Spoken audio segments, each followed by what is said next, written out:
Well, good day, tubes. How's she going today? Pretty good here. I think I better back down there. So today's the day. Muddy, still got snow. We are gonna change the hydraulic fluid in this guy. It's a fairly big job. It's kind of messy, but let's see what we can do. I'm going to take the backhoe off though. It just makes it a little bit easier for filling. Should be enough room there.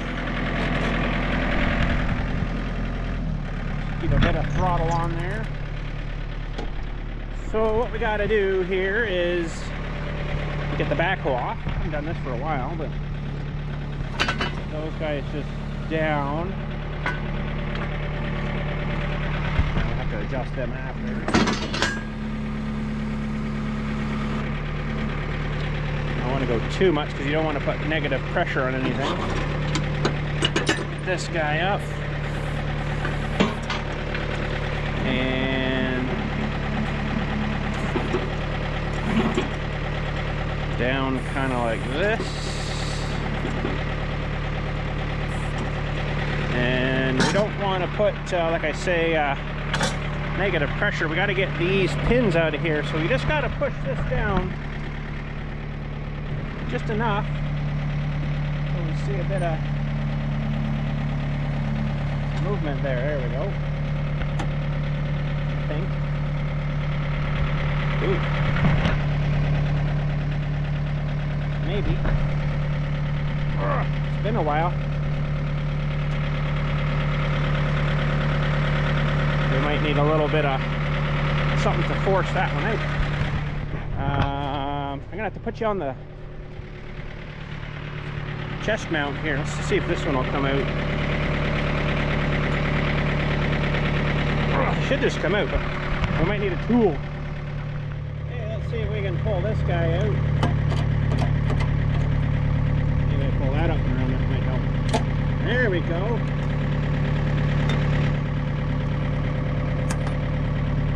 Not super loose yet, so we'll have to just manipulate this guy a little bit more maybe, or maybe a little bit less.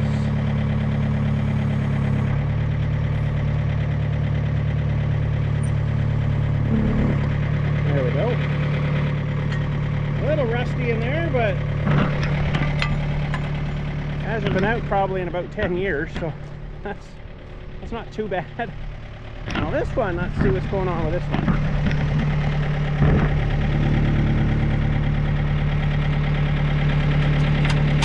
Oh, that's not good.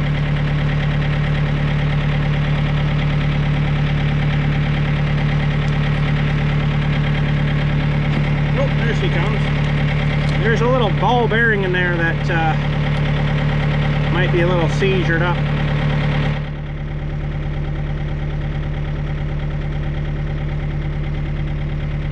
And then that guy's broken off there too, I guess. Now it's supposed to be just on there.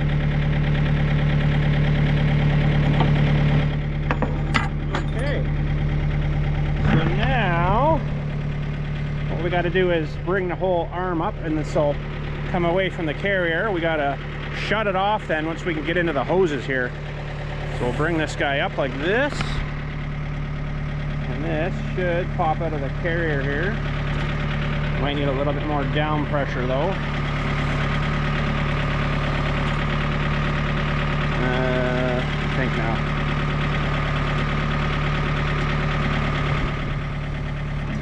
There we go. Okay, so now we got to pull ahead. That's right, we got to pull ahead a little bit. Just a tad. Just a tad. Not down to A here, just so we can get in there.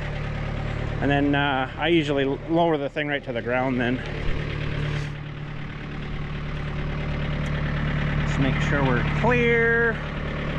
And all these should just move out a little bit. Make sure we're clear. There's a couple of carriers down there too that it just kind of sits in. That should be good there. Okay, we'll just let these guys down. I want to look in here, and it's kind of wet. Kind of think this has maybe been leaking here a bit. Looks like it's kind of mucky. All right, then we just let these right down.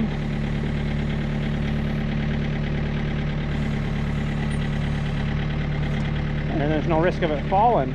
So now what we got to do is shut this off. Just kind of relieve any kind of pressures or anything there. And this is where I'm going to have to put you on the chest mount in 1 second. I got this really sweet tote that hopefully will hold all this oil. It was supposed to be 50 liters. And I think we're going to dump out of here about 38. It's basically 2 pails. 2 5-gallon pails. Okay, so take this one off here. And it can just sit there, but this one is our return hose. We got to put it back into here, or you'll turn on it, it'll just go and blow up. There, that'd be a lot easier for filling.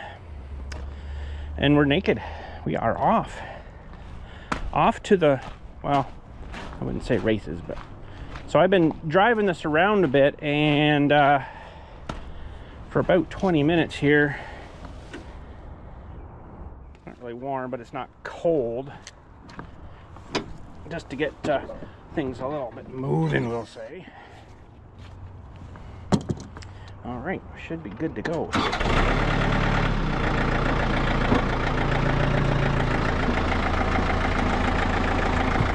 Make sure we're unhooked all good here. Looks pretty good. That'd be a good time to change hoses if you needed to, but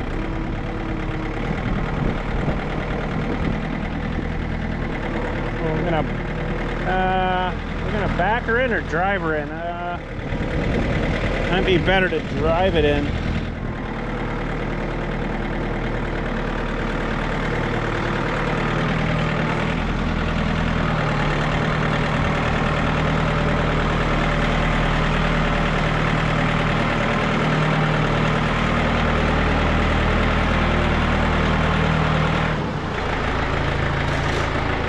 Okay, we got to make sure our, I forget what side the filters are on. I think they're actually on the other side. No, they're right here. Okay. That one's dripping a bit. I don't know why it's doing that. So we want to make sure that these cylinders are right down. I'll explain that in a second here. Should be good there. Just thinking, I don't know if it'd be maybe it'd be a benefit for us if we turn the wheel, give us a little more girth to get in there. Okay. One thing I don't have is any floor shop dry stuff in case we spill. Anyways, that's the big gearbox back here for the snowblower. Unfortunately, it's getting a lot of extra hours on it because there's something internally inside of the backhoe here now that there's some kind of brake mechanism for the PTO that, I guess because I haven't used it enough. I used it the 1 year and then the thing just kind of, it's not under load, but it's just kind of spins, but once everything heats up, it pretty much stops. So I don't know. They haven't really wanted to fix that or look at it. So I'm like, okay. Okay, then I guess we'll close this up. So hopefully, oh, hang on a sec here. So before we do that, maybe I'll get some air going here just in case we got to run our little vacuum guy pump. Just in case, because yeah, I'm gonna get almost 40 liters in this tote here, which is great, but then how do I get it out? So I'm gonna probably have to suck it out with my little guy there and then into the tubs. Okay, hopefully that don't leak. It might leak now that I just dropped it. Hopefully I didn't just smash a hole in it. I think we're good. Yeah, they claim this is 50 liters, so we'll see. And it's basically 2 of these pails that we got to put back in. I always keep lots of hydraulic fluid because there's so many parts on this that use it. Luckily, it's only one fill for the whole entire thing here, which is nice. So that's good. But for me, this is probably going to be a 2-day affair. I'm going to let her drip, drip dry for a while there. Dang it, there's something else I need out of there. Not yet, bud. I gotta get my strap wrench here. I'm gonna try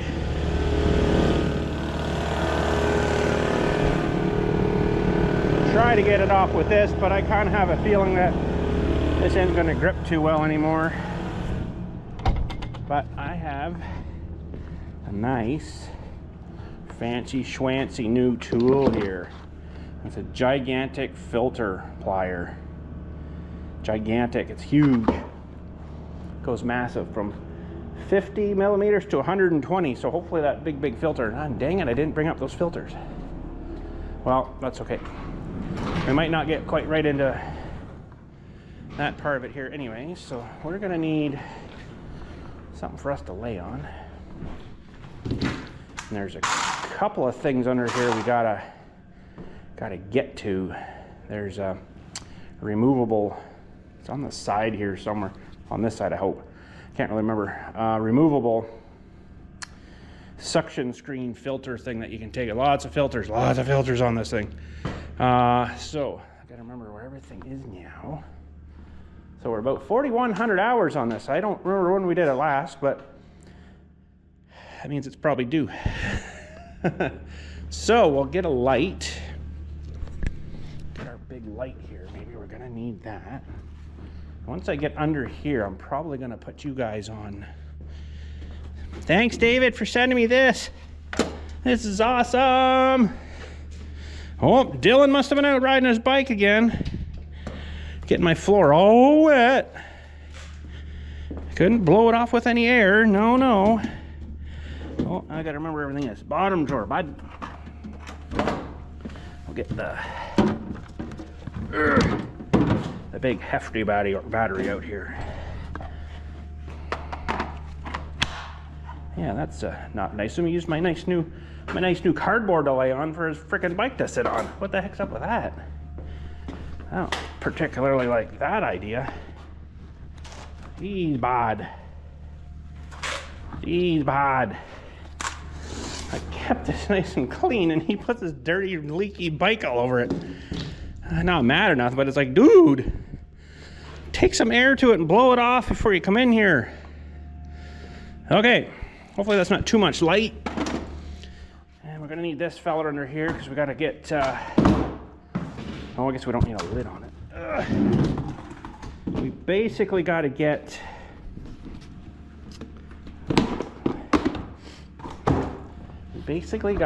the filter to come off and let her dribble into that for a while. It'll pretty much mostly all come out of that. So probably should have this guy ready.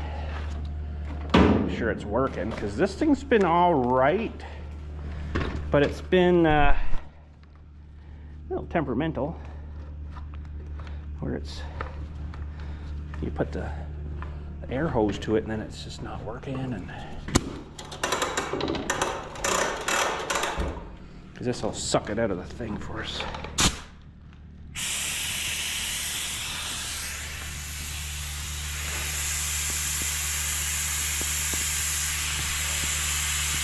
A little bit of suction there, but it's not tremendous.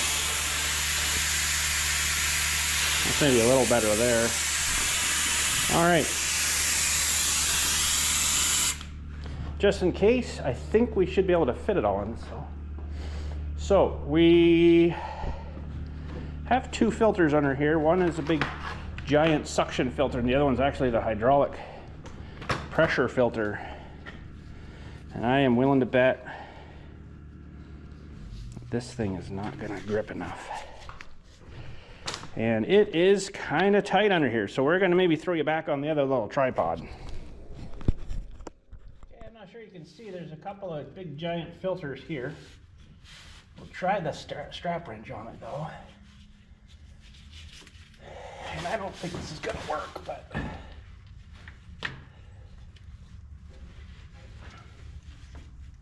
I just want to try the new tool, to be honest. But I don't think this is going to grip onto this. No, that's just going to be a real pain in the rear end. Because it's kind of oily too, and yeah, I don't know if we should maybe go for this guy first though, or what. So there is a couple of other things we gotta get here too. Boy, that's not good that that's still leaking somewhere buried up inside there. It's probably like a seal. Okay, so that's that big feller. Hopefully it grips on here enough. Still might not be good enough. Oh, I think we got this one going. I don't really crank these on so hard because they are such a prick to get off. Now this should start going here. Hopefully. Yep. She's going. I wonder if I should give it a bit of air at the back here. Give me 1 sec here. I'll give her a bit of air.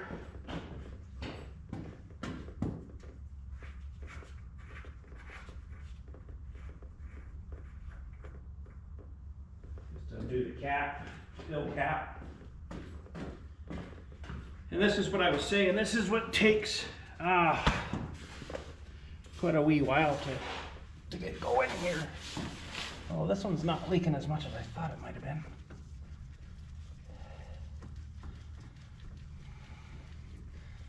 Feels like a really heavy filter though, this one.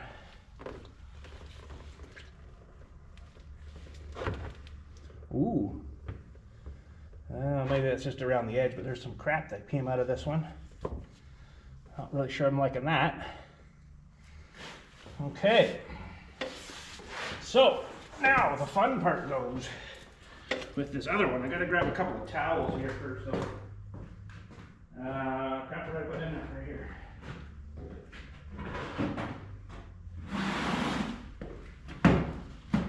Kinda thought that might have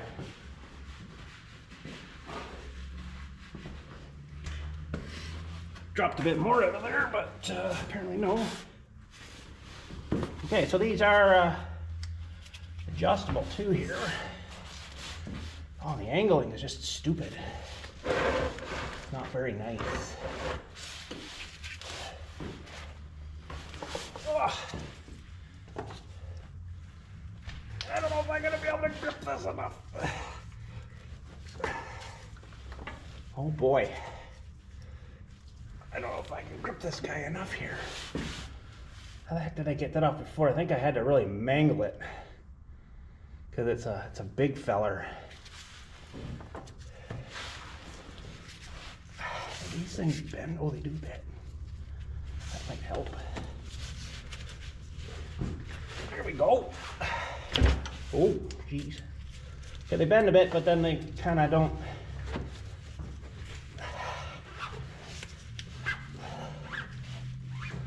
Okay, if I remember it right, this thing really goes goosh.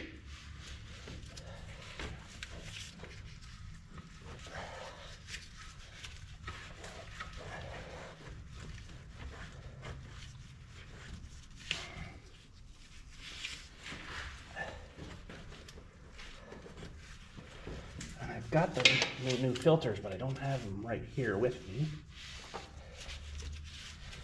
So I'll have to get them. Oh, I should mark on them too when we did this. I'll use my paint pen, I got one.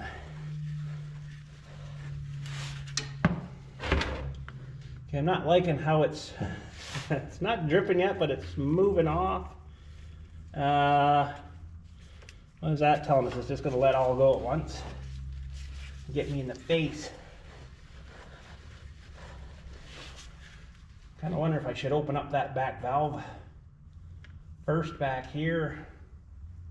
Now having this drive shaft system in here kind of sucks because now it's hard to get in here. Oh man, looks like we got a front main seal leaking too. Oh, that's not good. So you can't see it, it's up at the front here. I guess we'll see what happens here.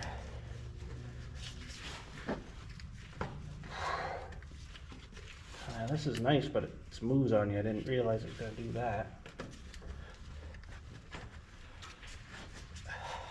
Okay, she's definitely getting loose. So that's either a good thing or a bad thing because it's not leaking yet. Oh, she's starting to drip now.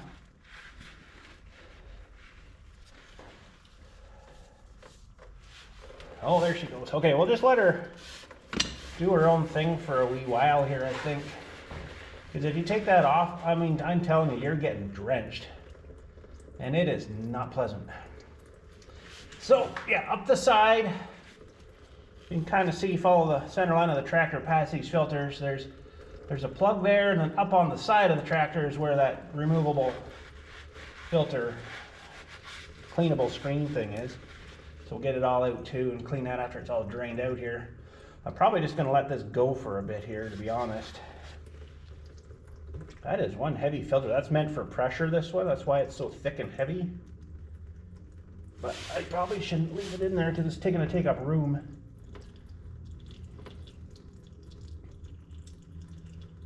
So, I'm going to let that go for a bit. I really wish I could find where that thing is leaking above. It's like, I don't know.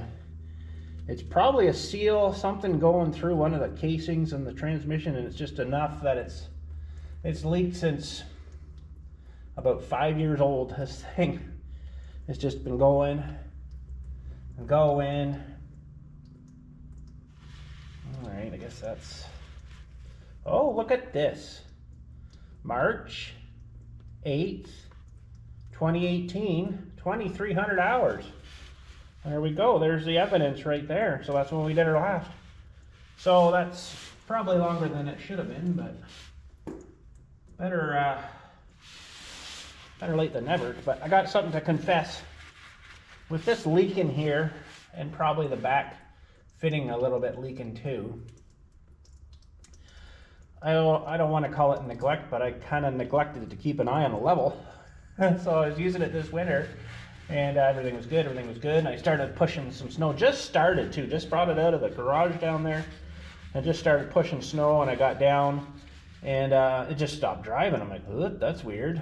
And I kind of noticed, I should have clued in, but I noticed a couple of times before that when I lift the blade up, it was like really jiggity, trying to get it up. Like, I don't really pay any attention to it, but so yeah, I got pushing snow there, and then it just stopped driving. I'm like, oh, that's weird. Didn't make any noises or anything. I'm like, it's weird. Okay, lifted the blade, just barely lifted the blade up. I'm like, oh, what's going on here? Did I just blow a pump or something? And I was able to back it in and get it back to the garage and checked it. I'm like, oh shit, it's right out of fluid. It's right to the bottom of the stick. So most of this is fairly new fluid coming out of here, but anyways, I needed it running, I needed it going, I had to put some fluid in it and drive on, but we'll do the big change today. So it looks like my spool valve over there for the loader is maybe potentially got a bit of a leak too, but it's not dripping, but it's wet over there, so it's interesting. All right, so that's gonna have to go for a wee little bit. I could maybe get under there and get that plug open too, and this thing's long enough that it might do that. So let me, that's a big feller too. Let me figure out what we're gonna need for that. You guys can watch this dribble here for a bit. I'll get some more tools if you so desire to. You can watch her dribble. I gotta figure out what the heck size of tool that is. It's a fairly beefy one, so let me grab some out of the toolbox. Awesome, I love it. Thanks, David.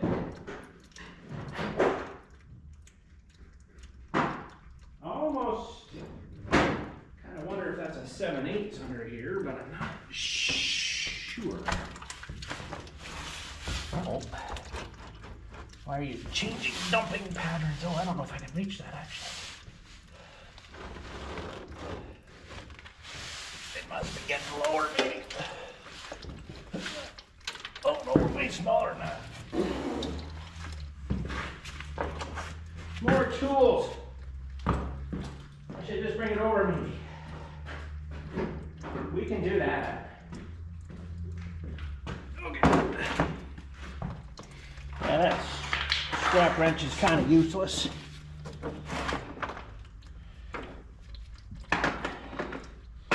That actually is probably a 3/4 inch under here. Huh, how come I can't get under here now?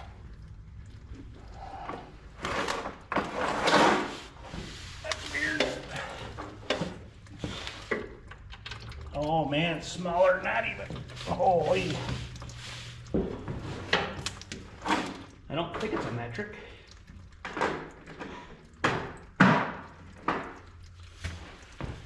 I'm gonna probably take this out after this thing's done, but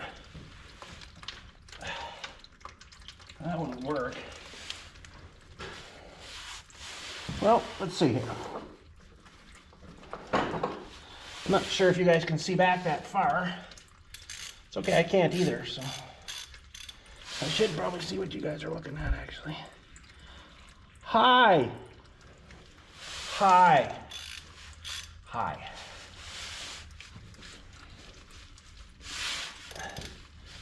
I think this thing was due for an oil change too, but I'm not liking that drain plug too much. Oh, I don't think I'm gonna get this one-handed. Oh, maybe I will. Awesome. It's probably gonna drill all over this freaking drive shaft. Well, that'll dump her out a little quicker.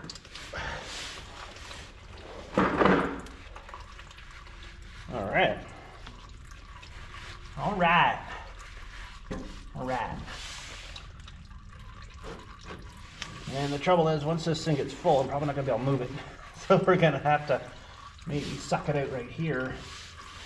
I should get this kind of positioned while I can, maybe. We gotta get to, oh, where the heck is that thing? I thought I seen it there. Oh. It might be on the other side.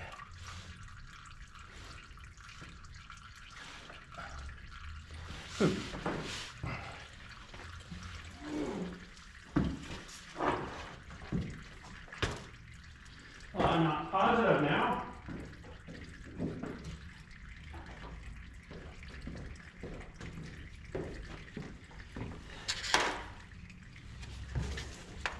Oh yeah, it's over here. Okay. So that's good. So what we'll do then is pop this end over this way a little more. Try to bring it down.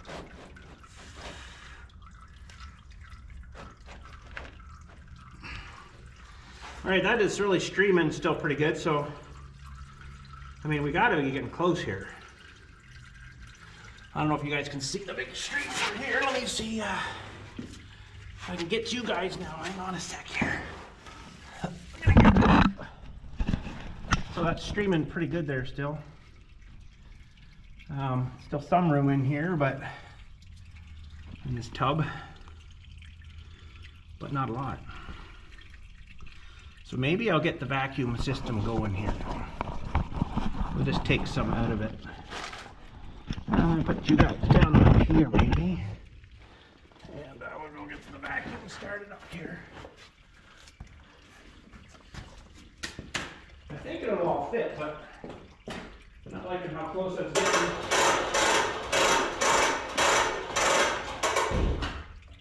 So you're gonna hear the hissing here. Hold on. It's gonna be hissy. This thing's gonna have a little hissy fit on us. Hopefully it works here.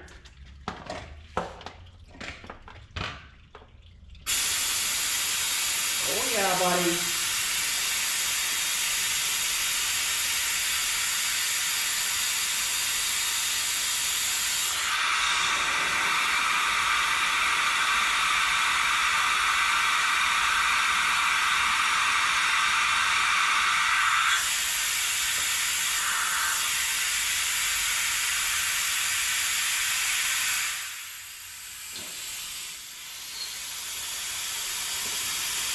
Yeah, stuck at her. Doing pretty good.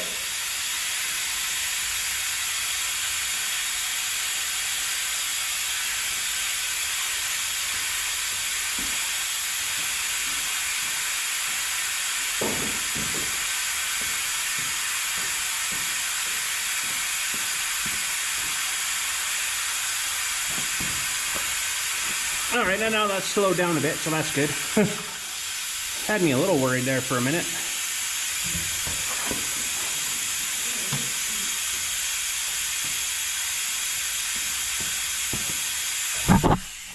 Take these over here.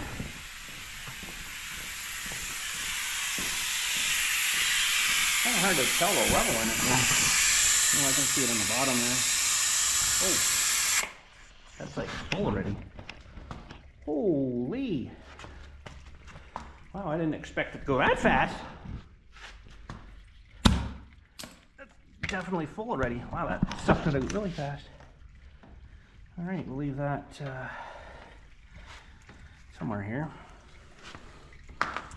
And yeah, okay. Now, where did I put all my jugs? Wait a minute. Oh yeah, they're up here. Ooh, I was thinking, oh, that's sucking, but it's not sucking that fast. But holy crap, it filled it up.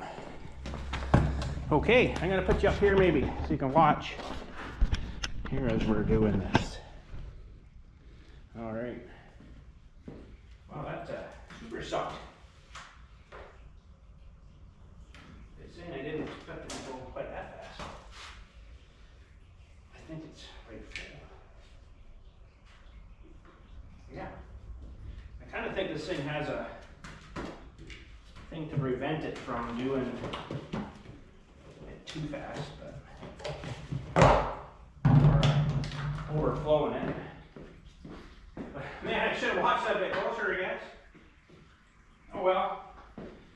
She's good. I think it does have a, it sounded like it changed the noise of it there. And believe it or not, this thing's like right full. It's not maple syrup.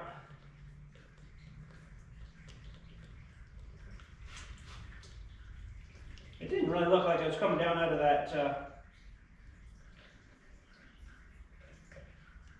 out of the pan too much though, but apparently she was.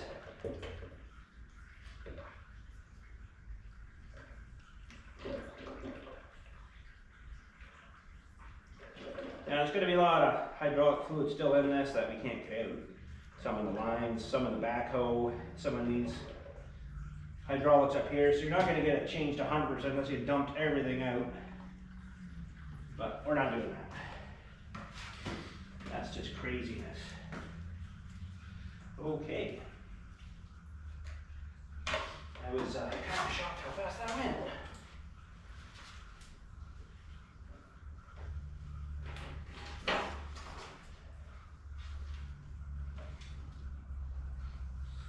Feller back together here. Wow, that was really fast. Apparently it really sucks.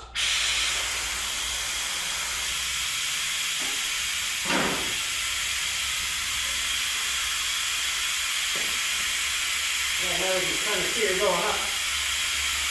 Going up to the first one already.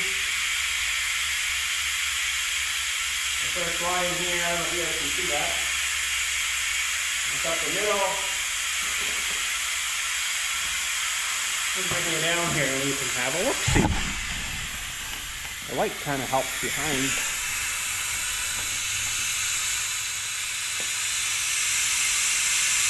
Almost full already.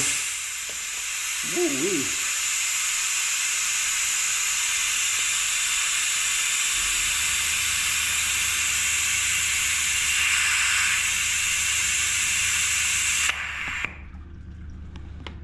Why did that drop a whole bunch? That was weird.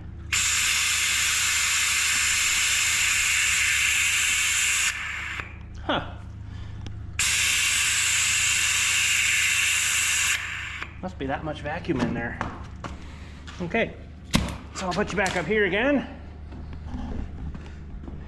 And I'd have to somehow dump it out of this thing anyhow, so it should hopefully work.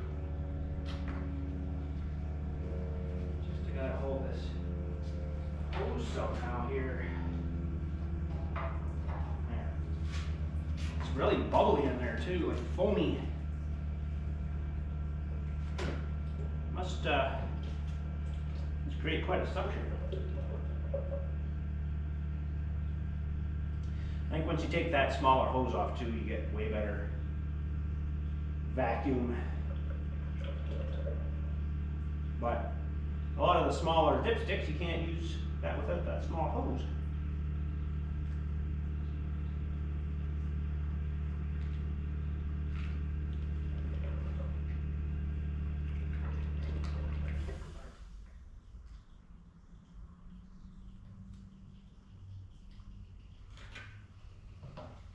Okay, we're almost full there, and these things are 18 liters. It's not terrible.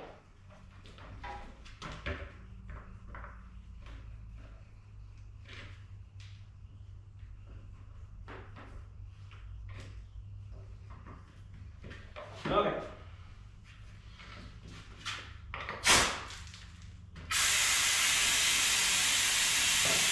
I'll put this in the oil.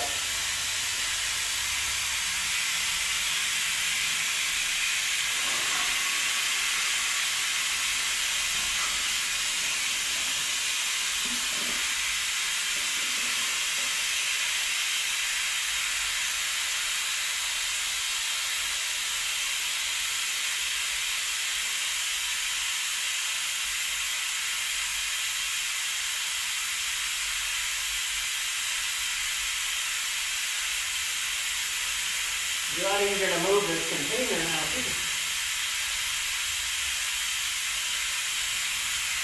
That stuff there is sitting on that another jug here.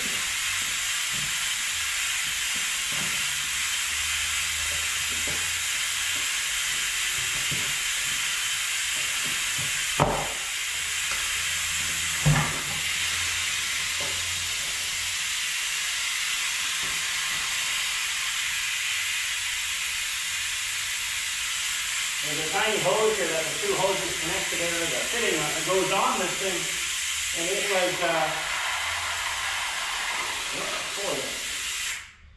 was kind of getting pinched over, and it was kind of bung itself off. I wasn't super happy with that, so I put a hose clamp around it. Okay, so this one's done. 3 now. Looks like maple syrup. Doesn't smell like maple syrup.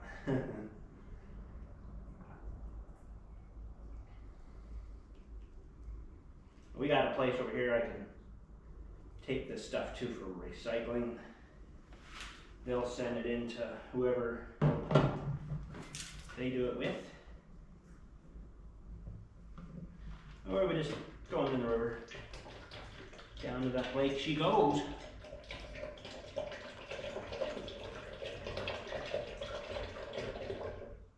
Hopefully these don't have holes in the bottom of these jugs.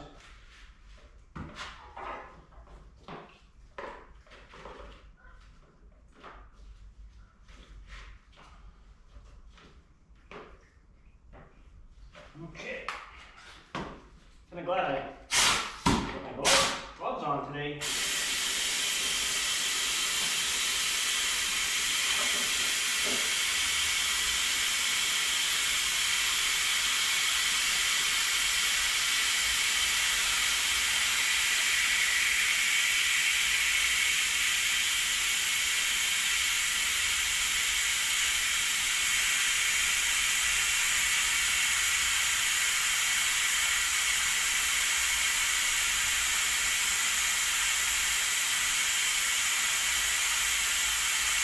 We're almost halfway already.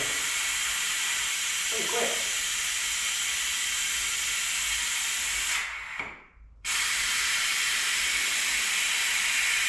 That's way better than pumping it.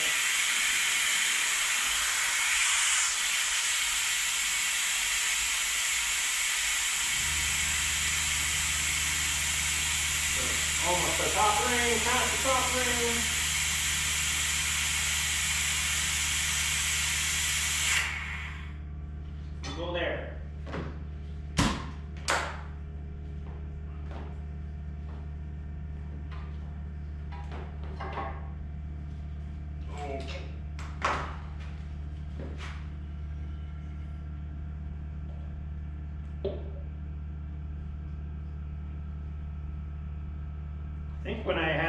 issue when it ran out of fluid there. I put like 10 liters in it, which was a little bit more than it needed, but yeah. It should take 2 full pails though when we get this emptied out. Of course, we'll put like 1 in and check it, and then 1.5 in and check it.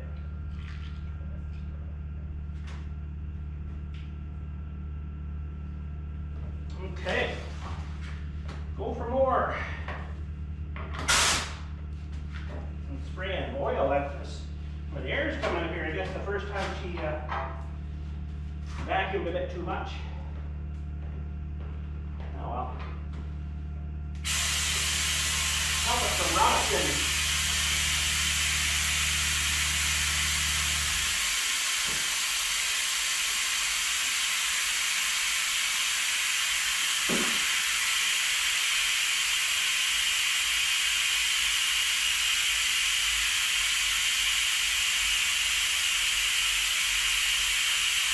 see if we can get one more out, and then move that fan maybe and see if we can get that suction filter out, the cleanable one. And there's one more plug at the very back too. Over halfway.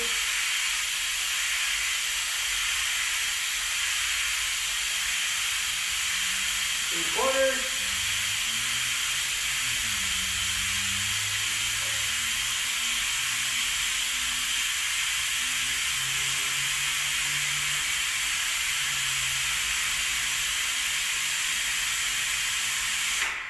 We'll go there. We're sucking bubbles there now, so. All right.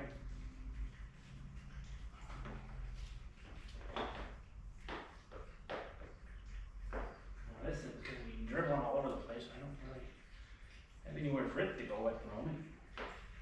Now this fluid, the John Deere original stuff here, that I am fanatically wanting to use all the time, the stuff I showed you, the high guard, it's weird. It's oil, but it dissipates. Somehow it evaporates. I don't get it. But yeah, it's done that for me. I'm like, what? You know, you spill a bit, in like a week or two, it's gone. And it's like, huh? Where did it go? I hear that's still dribbling back there. It's probably still a filter. So I might just leave this fella overnight.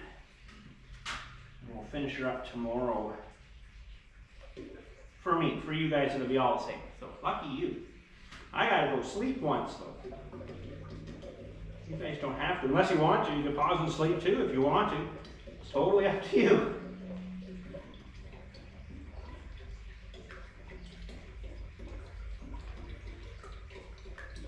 Think of how many times this stuff's been run through the, well, not specifically this stuff, but before I had to add some, oh, it's coming at the top here, that's weird. Before I had to add some, how many times have been run through the pump, used as pressurized into the cylinder, or used for the drive, or, it's pretty neat. That's pretty cool, actually. Okay, so, better move these out of the way here. Need a cap on at least one of them here. It's not quite 18 liters, but it's not far off. What is it this guy, pardon me, holds? It's only 6 liters maximum. I think we might have gone up a bit too high that first time. Whoopsie. All right, let's get down here. We'll go have a look here. See where we're, oh crap. We're still dripping here, that's not good. Bring this back a little bit. There, we got all 3 dripping now. So this one's probably gonna go for like a while yet. And I feel a little better that the level's way lower. But I still got one plug. Now it's gonna be upside down for you. There's one plug way at the back, and there's an inspection panel back there too. Don't have to take that off. It's way, way back there above that U-joint. And we'll get a bit more probably drained out of that, I think.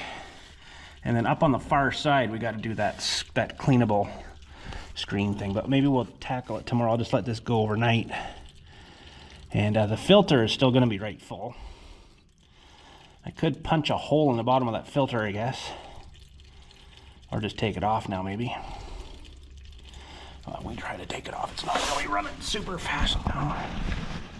I'll put you guys here, and hopefully we don't get slammered with stuff here. Where did my towels go? I'm gonna probably want those pretty quick. Come here, towels. Get over here. I need you some. I need you some. This is a pretty heavy filter too. There's still quite a bit more coming out now. There is a O-ring that you gotta put on this one. I'm gonna try to dump her down in here. The O-ring stayed up there, it looks like. I'm not sure if you guys can see that super well.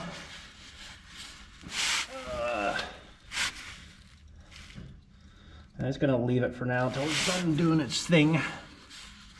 That one's still streaming back there, so we'd better maybe let these guys all finish overnight here, and then I'll get the filters ready, put these filters on here. I'd sure like to know where that's leaking from. It's got a leak. I think there's an O-ring between the housing where this filter screws on. I don't know if I can get you up there to show you. I think there's probably an O-ring or something in there too. So I don't want to get you mucky here, but where the tube goes into the housing and then into the tube again, I think there's an O-ring in there that's probably leaking, and it's this whole entire tube that goes all the way up to the hydraulic pump fitting there. So that whole entire tube, and I think there's probably a... How the heck would you get that out of there? You'd have to take this tube apart here probably, and then this thing would maybe come out. It's mounted somewhere, I guess. I'm not too sure. It's something that should be fixed, but I don't think I need to be tackling stuff like that. To be honest, it's kind of buried, but I'm not sure what you'd take off. I'd have to get under there and look a bit closer, but anyways, and then there is a hydraulic hose here. What on earth is that feeding? I don't know, I'm getting covered in crap though.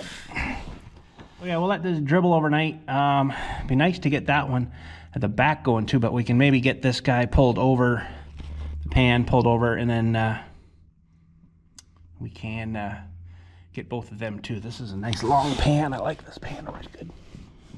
So anyways, we'll let her dribble and come back at her tomorrow here, I guess. See how we're looking. It's probably still gonna be dribbling, I bet. Oh well. Okay, back at her. I got the two new filters here. Big giant filter, March 26, 4100 hours. Actually due for another oil change too. So now these filters, I don't know whether it would be beneficial to fill them, pre-fill them. This is the pressure filter here. I wanted to show you this a little closer. How beefy, like it's like cast. That's meant to hold all that pressure back, right? So that's going to be a tricky one to try to fill, but if we put it in here, it might stay better. Same with this one with the dome top. This is just the other one, and there's the gasket that we got to put on too. And I've had these ones in stock for quite a while, so hopefully they're all right. Should be okay. And this housing thing, I don't know if I'll tackle it or not. It's leaking a bit, but I mean, if we change it, it might just leak again. And I've got those tubes. I didn't bring it with me, but I got the tubes, but I've had them because this has been leaking so long. I keep thinking I should do it and never do. I've had them so long that the inside of the tube is actually kind of rusty, so I don't really think I'd want to use them. But I do have the new housing. It actually comes with a filter too. And what I was concerned with is what is inside here that's sealing this. And if we can get this guy out, there is just a little old flat O-ring in there. So I mean, it's not great. I thought it might have, you know, threaded in or something to hold it in there a little better, but that's where this other line comes off, so you'd have to change that too, I guess. But I don't know. I mean, I've got it, but I don't think we'll worry about her exactly right today. So we have this. And I don't know if I want to fill those or not. I don't think I did the other ones, and I mean, it was fine. That thing pushes oil so incredibly fast and, you know, fairly high pressures. So I don't think we're going to worry about it. But, and you know, I know this ring here, we got to put on the housing first up in here. So let's get it back down in here. And we got to put that plug back in. And move to, I guess, the back. It's going to be interesting trying to get in there, I think. Kind of wish I almost had the back one, and now I could have jacked it up, but then you're under there and then you're relying on that. Not a good idea. So, and you can't really, when you got the system apart, you know, and the oil all out of it, you can't really manipulate that thing at that point. So that one's pretty well right out of oil, so that's good. Okay, so let's get under there. We'll put these filters on, and cold in here today. Boom. Put the filters on, then we'll put that other plug back in, and then we'll start working on that cleanable one. Okay, we got to make sure we get this other O-ring off first. There she be. And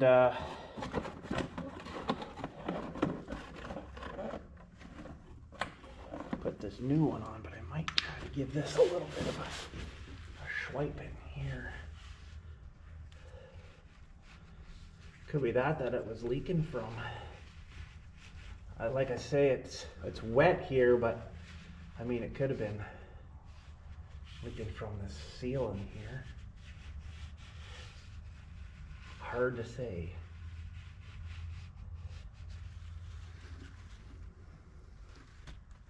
Oh man, I just dipped in there and got it all gooey. Nice. And let me grab another towel here.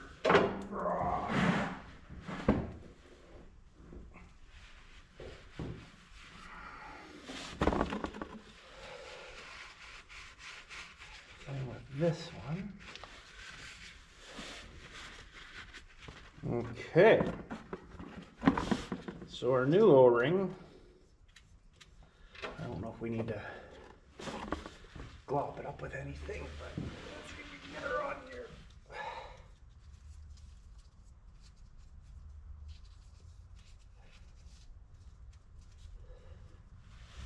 Okay, that's good. And I wrote dates on here in 2 places.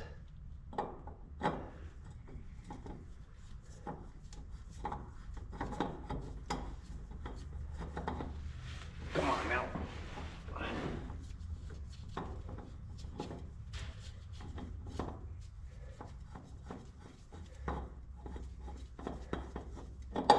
Why are you not cooperating? There we go.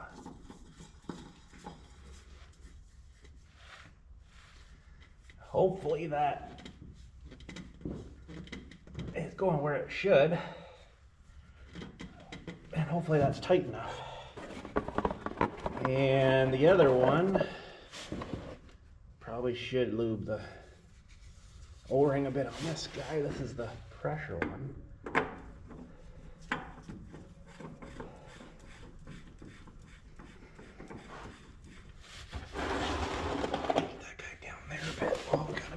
spilled here.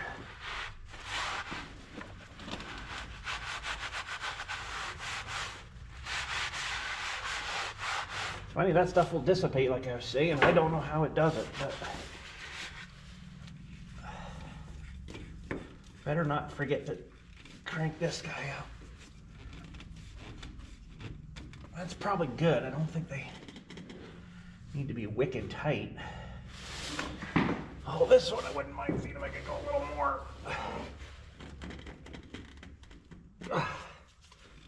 That's probably good. Okay, that's good. Now I gotta get my bones way back there to put this guy back in. And we gotta try to get back underneath.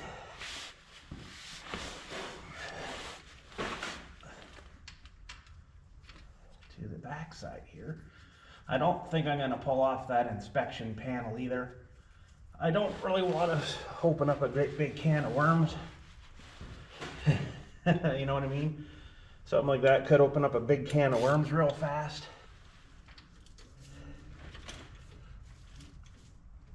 Okay. And that's probably the same size back there. So we'll head back there and see what we got to do back there. Okay, this is going to be pretty tight. I'm going to have to try to get back under there and around that gearbox. That's the drop-down gearbox for the snowboarder on that drive shaft.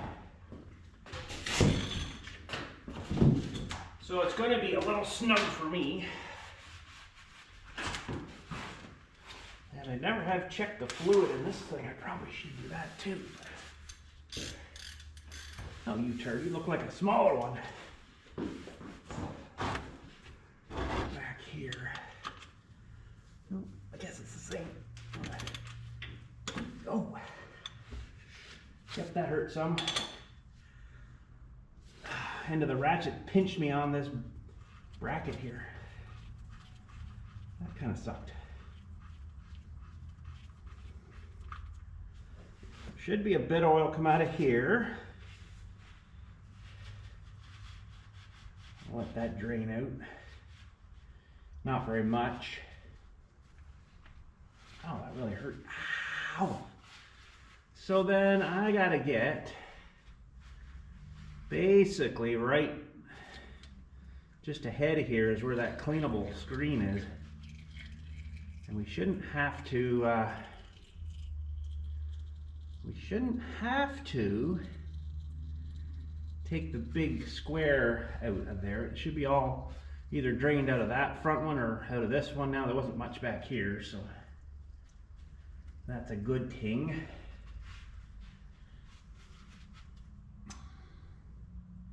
I guess that's not too bad. It's still dribbling, but I mean, I could leave it going for 10 days. I guess I could leave it going, and should have done this other one first, I guess. Okay, we might have to move you guys over here so you can see this other thing come apart here, because it's kind of neat. This cleanable screen filtery thing here, it's kind of cool. Okay, I think I'm going to need a smaller socket for that guy. I don't remember what size that one is now. It might be I don't know, we'll find out. I brought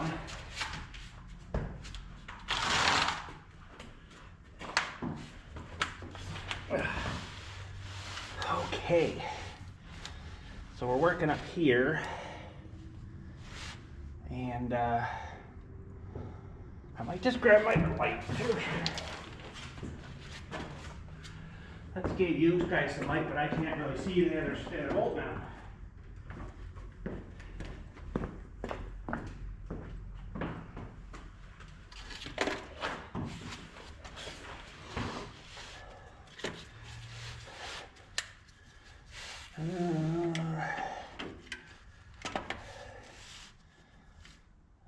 Right there. Let's see now.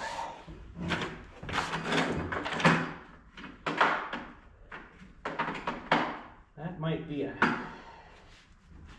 half inch. Nope. Uh-oh. Hit my damn button. Holy jumping. Let's put her down again. Okay, try that again.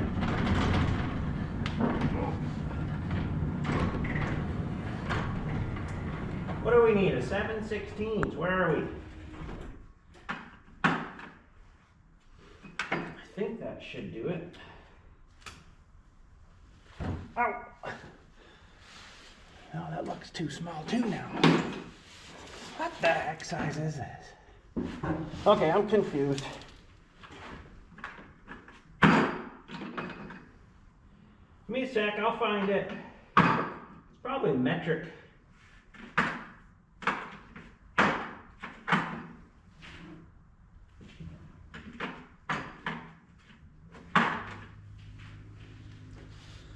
Metric. What the heck is going on here? Nothing fits.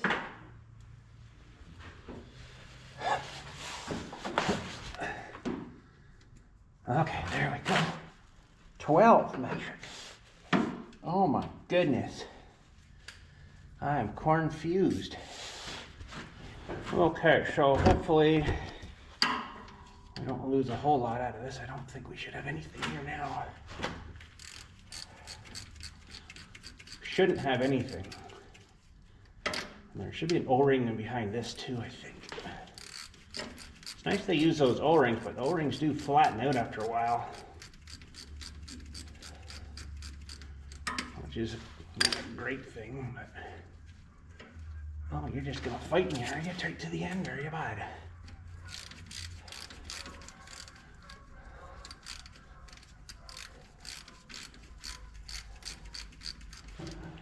Funny, got a Kubota hat on, working on the old Johnny. That's just what I threw on today. Sorry.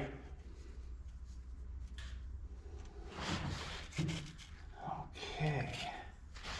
There's a little pry spot. Okay, she's coming off. A little pry spot there. Which we probably don't need. And they got one line running here that's going into, looks like a transmission or something here. That's just in a real shitty spot. To get in there nice, but... Okay, so this is our cleanable one. Oh, I see a little bit of crap in it. That just fits out. There she is. Oh, okay, let's go have a look at this thing. Clean her out.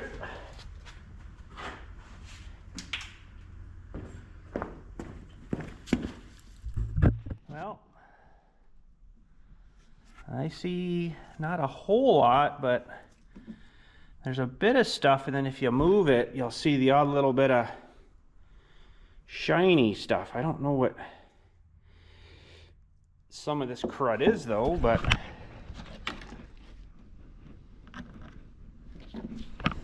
looks just like, that's why it's blurry for you guys. It's just a bit of dirt, I guess.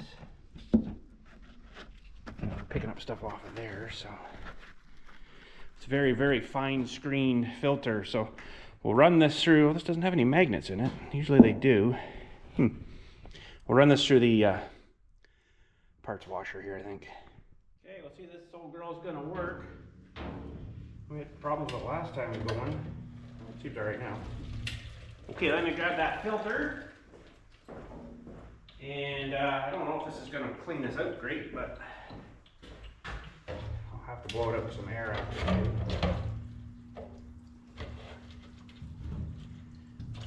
Not phenomenal. You can get the oily residue off it maybe, and then just blow the stuff off. What is going on here? Holy crap, everything's just falling apart. What the heck? There's a fair bit of crap in here, I gotta say, especially down the little pleat here.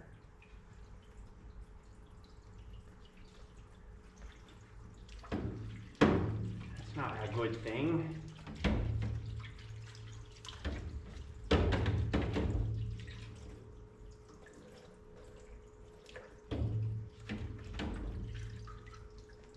Yeah, it's all kind of down underneath. Oh, there's some weird colored stuff there too, like orange stuff or something.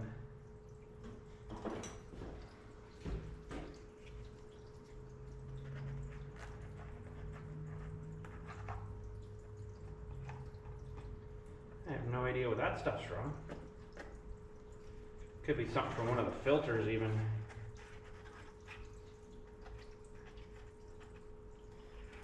Probably should have got a new one of these, if they even exist anymore. And I'm sure this little guy is probably like $300.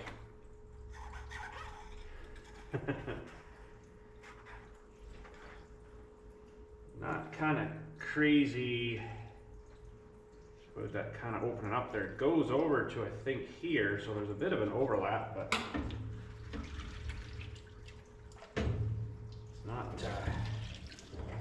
it's not ideal.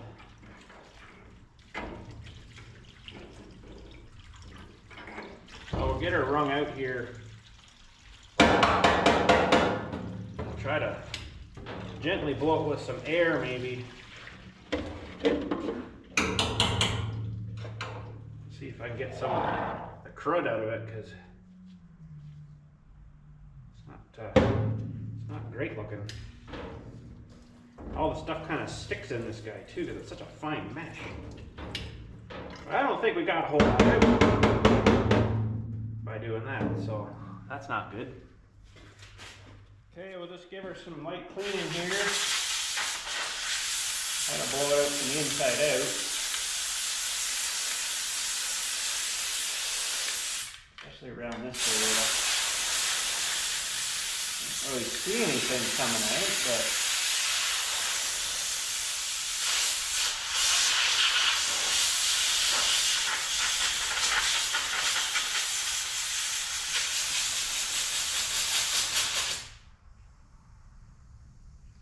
a lot of small little particulates in there.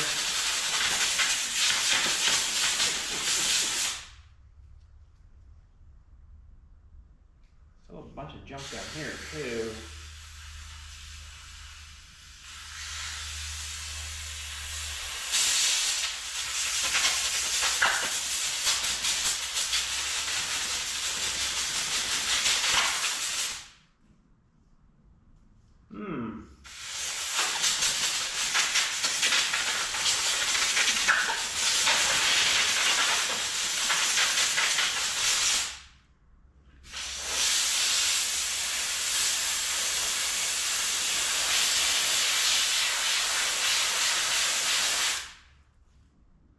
Look too bad. I think it'll probably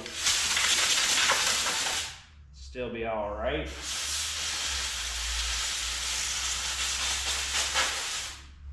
At least it's not full of metal shavings and flakes and chunks and stuff. That wouldn't have been so nice.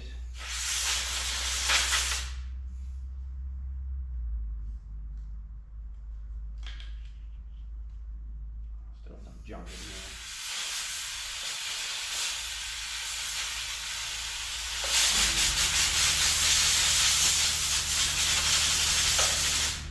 Might not get all that out of there.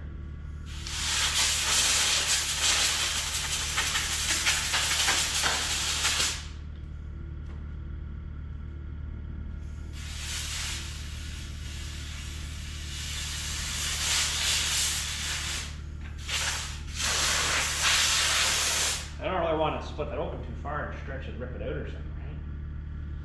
See, like there's a little where it folds over on itself. It does overlap about, I don't know, an inch or so maybe, but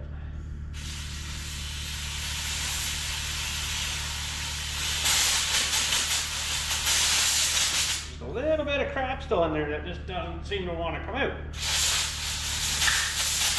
I would kind of like to know what the crap is too, because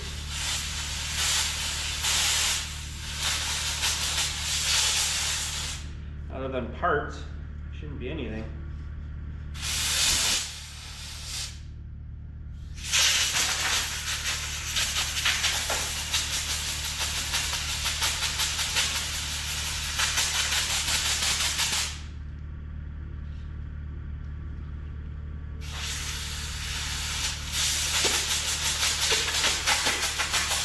I think that'll probably be all right. It looks pretty good, I think. And I wish that was closed a little more, but there's still stuff coming out. Probably should be something that I change. Maybe I'll get a price for one. I'd be probably shocked. I'm gonna email him and see if he gets back to me.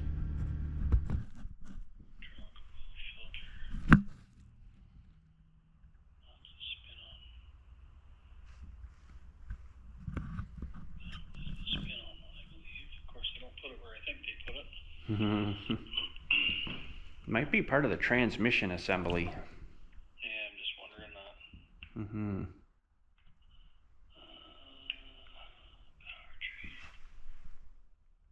that. Or near the rear axles or something like that.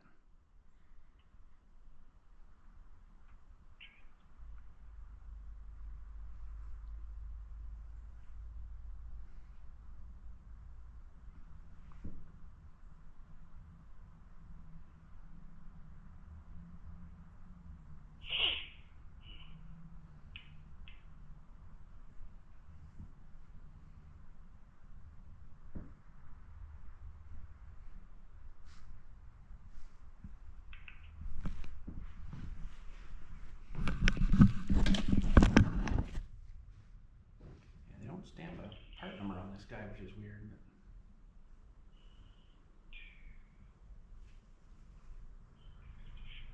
Transaxle oil strainer. That'd be it, yeah. It is $110. $110, okay. You guys don't stock that, I guess, eh? I don't have it here, no, but we could have it from Grimsby tomorrow morning if you've got a part. It'd be an extra $20 or so, or no, $15. Okay. Free, but well, whenever you can get one in. or we can stock order, won't be here till Saturday. Even that's probably fine. Yeah.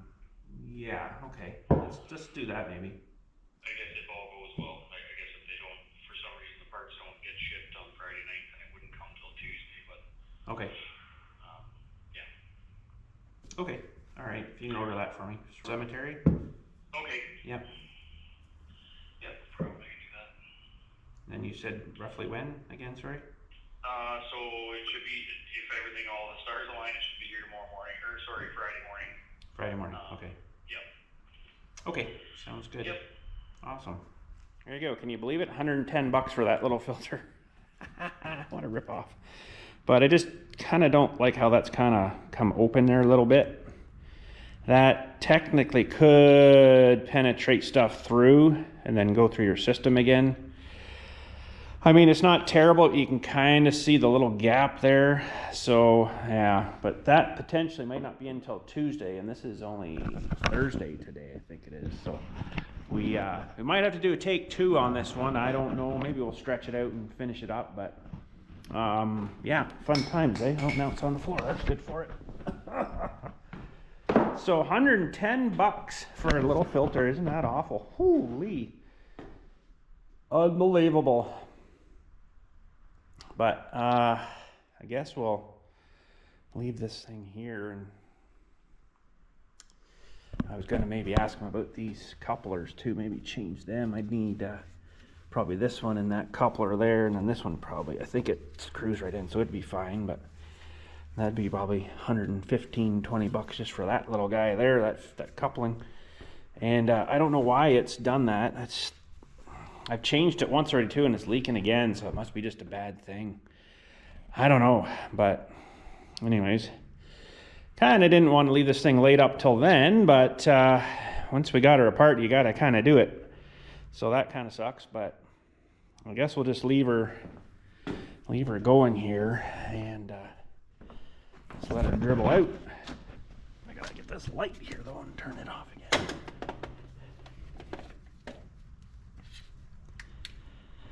There. Okay. Well, we'll have to wait, and then we'll get back to this when we get the parts.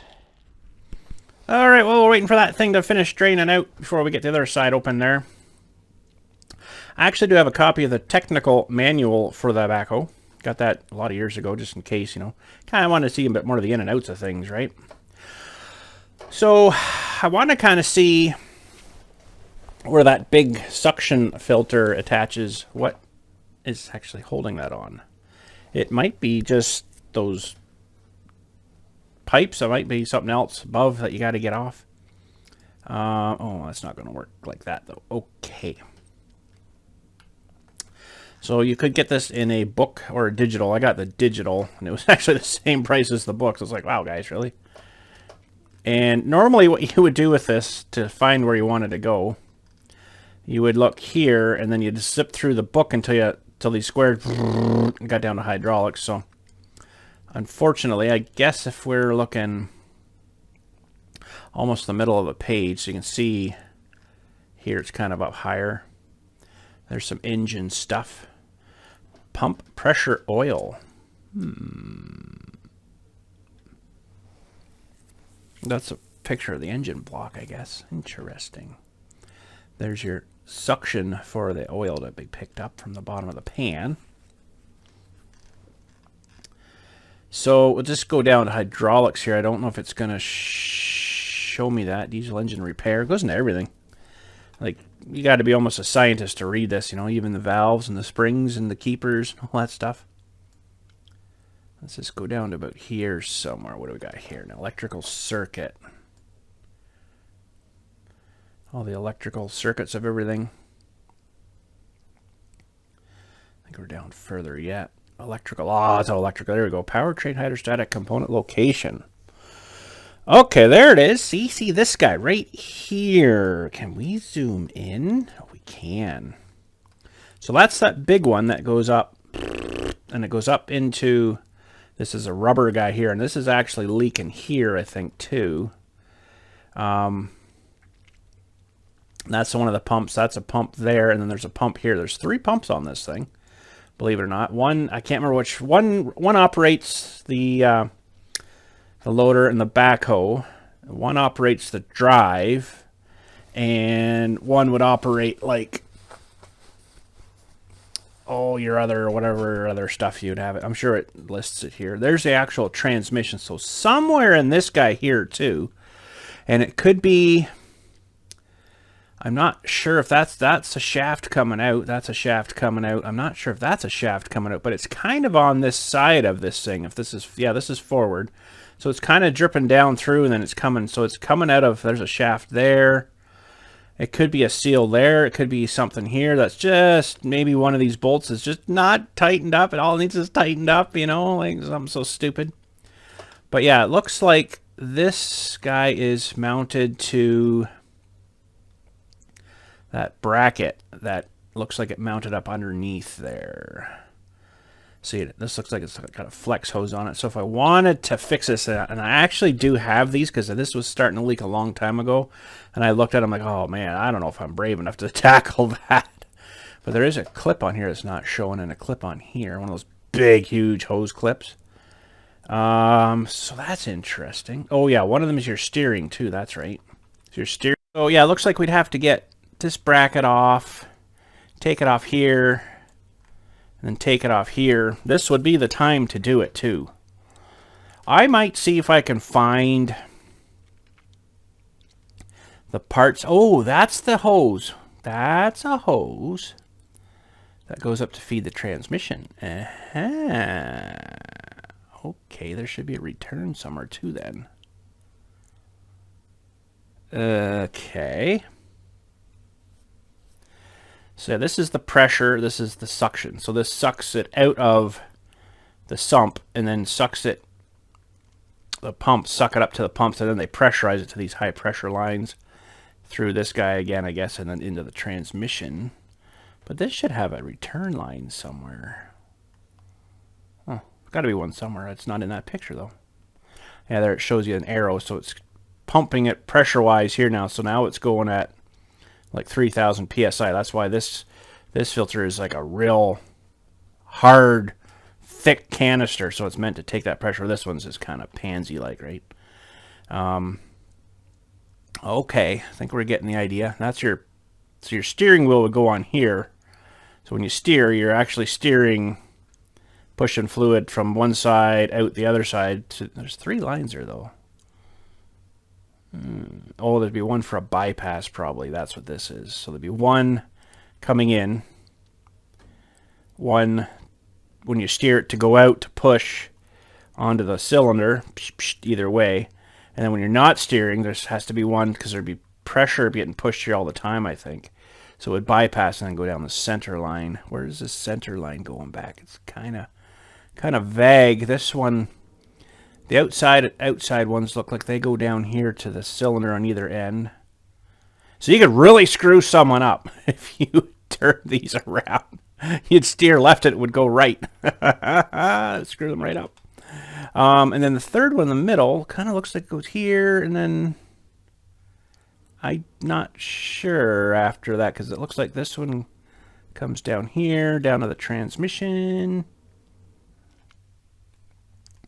And so then this must, we'll have to get looking a bit closer. This must suck it out of the well, there might be a better picture here. It might suck it out of the where it's all stored, the hydraulic fluid from the reservoir there. So a steering pump, auxiliary pump, steering cylinder, charge filter they call that. So that's the pressurized filter. Suction filter, that's this big feller here, E. Hydrostatic transmission is D, this big feller here. Imagine what that would cost. Ooh, I bet you there's about 6 or 7 grand right there. Maybe even more from John Deere, probably more like 10 or 12. Main implement pump. Okay, so B, on the front, right behind the radiator, is the main implement pump. So that's for your loader, your backhoe. We'll get this straight here yet. I is steering pump. No, I'm wrong again. Sorry. Steering pump. So you get one just for steering. That kind of makes sense. Because, you know, you don't want everything sharing, then you got no steering then, right? Which I think's usually pretty good at that. Then H is auxiliary pump. So that's, I guess, for your, if I was using the thumb or the auxiliary ports, if you had something like that. So sort of kind of know what I'm sort of not sort of talking about, but that's okay. Hydrostatic component location. So look at all these expensive parts. That's a bearing, probably I. Coupling. C is a bearing. So I'm kind of wondering if doesn't look quite the same. Drive shaft. This looks more like the case of the tractor. Not very well described pictures here, because it doesn't tell you what this is. M. What is that one? M. Housing bearing. Yep, okay. I'd like to see if there's seals or something in this thing, but hydrostatic component locations. They call that hydrostatic transmission. That's basically the start of it there.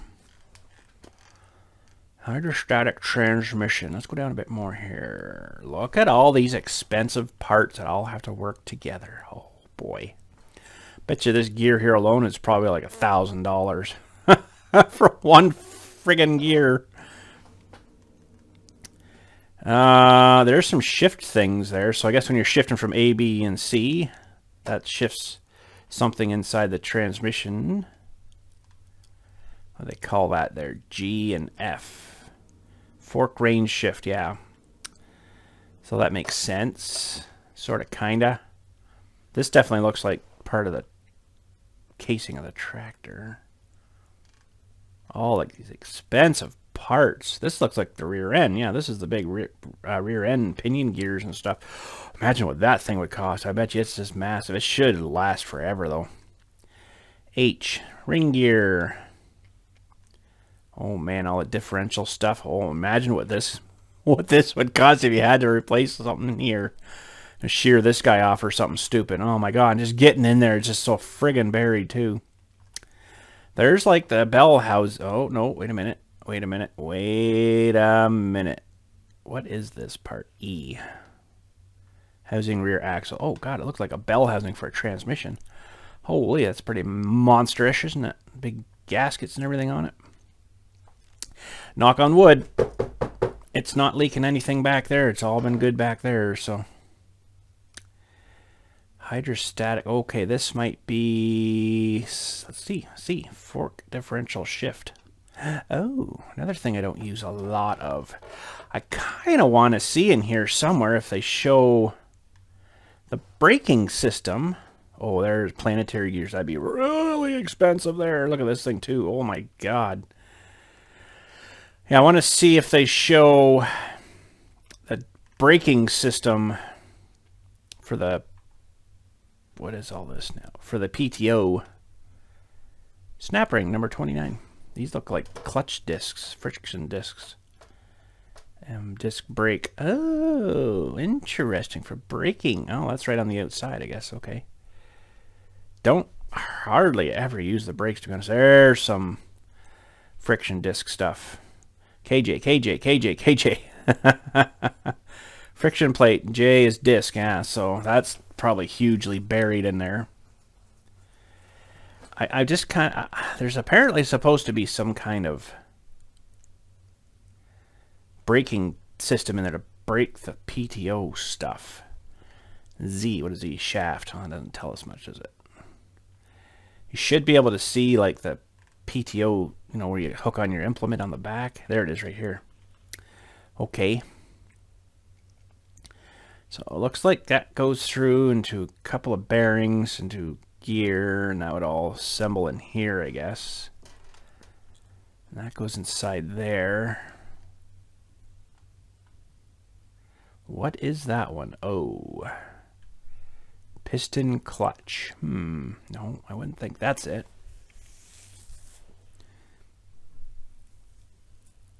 That's a PTO clutch brake assembly. This has got to be it then.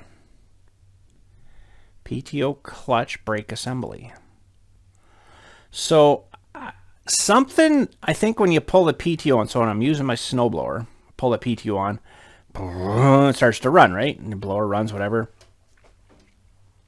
Something inside here didn't release. And I bet you it's this thing here. Oh, and they don't give me any part numbers on here. That sucks. Piston clutch. I bet you it's this guy right here. Oh, here.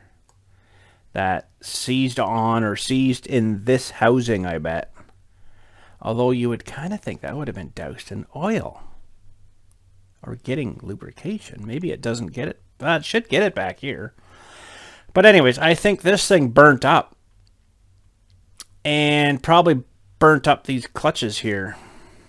And that's supposed to keep tension. Probably maybe it broke the spring. It's supposed to keep tension on that when you shut your PTO off. It's supposed to stop the rotation. Well, as you guys have seen, it kind of rotates a bit. Once it warms up, though, like the oil gets really hot, it seems to almost stop. So I don't know.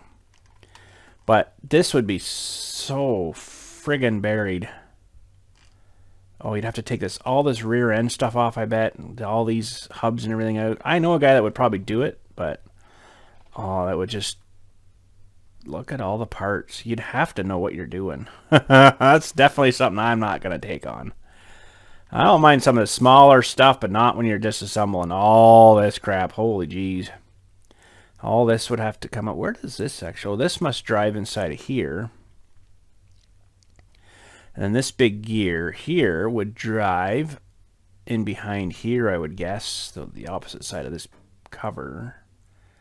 And does it drive off of here, off this shaft, through a coupler to this guy? Man, there's a lot of couplers to this guy, it looks like, AA. And is that same shaft coming out of here? Goes through all this crap and has all this crap on this shaft probably here. That's a major, major job. Okay, so this is where we're going on the second half of the video. So this is the inspection panel. We don't need to take it right off, but there's a drain plug there that'll drain out. Looks like there's going to be some oil in here because there's a hole for the shafts to go through, and then it looks like it drops down here. So there's definitely going to be some oil here. But I'm wondering if you took that panel off here, that should be here. If you would see all this crap in here, you'd see this big gear probably. And you'd see all this crap, I think. I'd be interested to see if there's some parts that would fall out. Almost kind of think I want to take this, drain this out, and then take this panel off here. Looks like there's an O-ring under there too. And AM are bolts. I don't see AM. Cap screw and washer. I'd like to actually look inside of that too, maybe while we're there. Okay, so anyways, this is that replaceable, cleanable screen too. There might be some shrapnel getting pumped through back here that would go through this maybe, and then back to the system. So this could be full of crap too. There's magnets in here too. They don't show you that though, but there should be magnets, or 1 or 2 magnets long. Looks like you know what? I thought I just seen a picture of one of them. Maybe I didn't.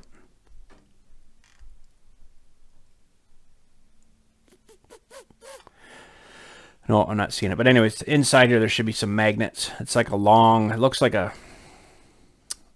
flywheel key kind of thing, like the long keys. It looks like that, but it's a magnet. All right. Well, maybe we should look at that. There's front axle. Actually, you know what? That's something I haven't ever changed either. That's still the original fluid in there. I probably should do that. Anyways. Hydrostatic component location, front differential. Okay, there's some expensive parts in there too. Final drive. Okay, so this is interesting. We first got this machine. It was leaking from this cover here, and this cover goes on here, and all this stuff mounts onto the tractor itself, and that's like part of your steering stuff. So one of the seals, I think it's probably AM oil seal. Yeah, it was this guy here, I guess, that was leaking, letting it pass here, and then all over everywhere. It was like maybe like 30 hours on the machine. On the one side, so the side we were on today there, it was like, I think they put 2 seals into it, and it was leaked again. I was like, what's going on here? Is there something wrong with the castings or something? It's like, oh, no, it should be all fine. So we'll put a different type of seal in. And he actually got a seal that had a double or triple lip on it. It's never leaked again. I'm like, wow. But that's even a fairly big job. You have to take this cover off, I think, to take this whole assembly out. And I think this seal was driven into the other side here, if I remember right. It was AH too. What is that one? Bearing cup. Oh, okay, so that's the other side of this bearing that goes on here, and then it would ride in here. I don't know. It's overcomplicated. So, steering, charge, and hydrostatic transmission circuit schematics. So there's your flow of everything. So steering pump, main implement pump, and auxiliary pump, suction filter, and then the suction screen. That's that other one on the other side that we've got to get out yet. And then the sump is where the oil sits when it's, sitting there. There's your steering wheel. So oil cooler, there's an oil cooler on it too. I don't know if it drains that whole entire system out too, but when we dump that out, but a heck of a lot of oil comes out. Steering cylinder, so yeah, that gives you an idea of everything. Of a drawing of it, if you can read drawings. And the powertrain, 5,585 psi system relief valve. Holy crap! That's pretty high pressure. That's pretty high pressure. Wowee. There is hydrostatic transmission operation. So that's your actual transmission there. So that is a top view. I don't know what would be leaking here, but something somewhere is leaking. And that's really annoying. I think this is the front of it. I'm not 100% sure. They don't tell us that. Anyways, gives you a little bit of an idea how things sort of work on this. I don't 100% understand it because I've never schooled in it, but range of the transmission. Oh, okay. So there's first, second, and then, well, A, B, and C. And then you have infinity on your pedal too, right? So that's kind of neat. PTO clutch brake theory of operation. PTO, oh, rear PTO. Okay. Power transmission. Those PTO sure are a dangerous thing. If you get wound around them, it's just going to suck you around it. Powertrain hydrostatic theory of operation, differential power flow. Well, that's your differentials and all those expensive gears.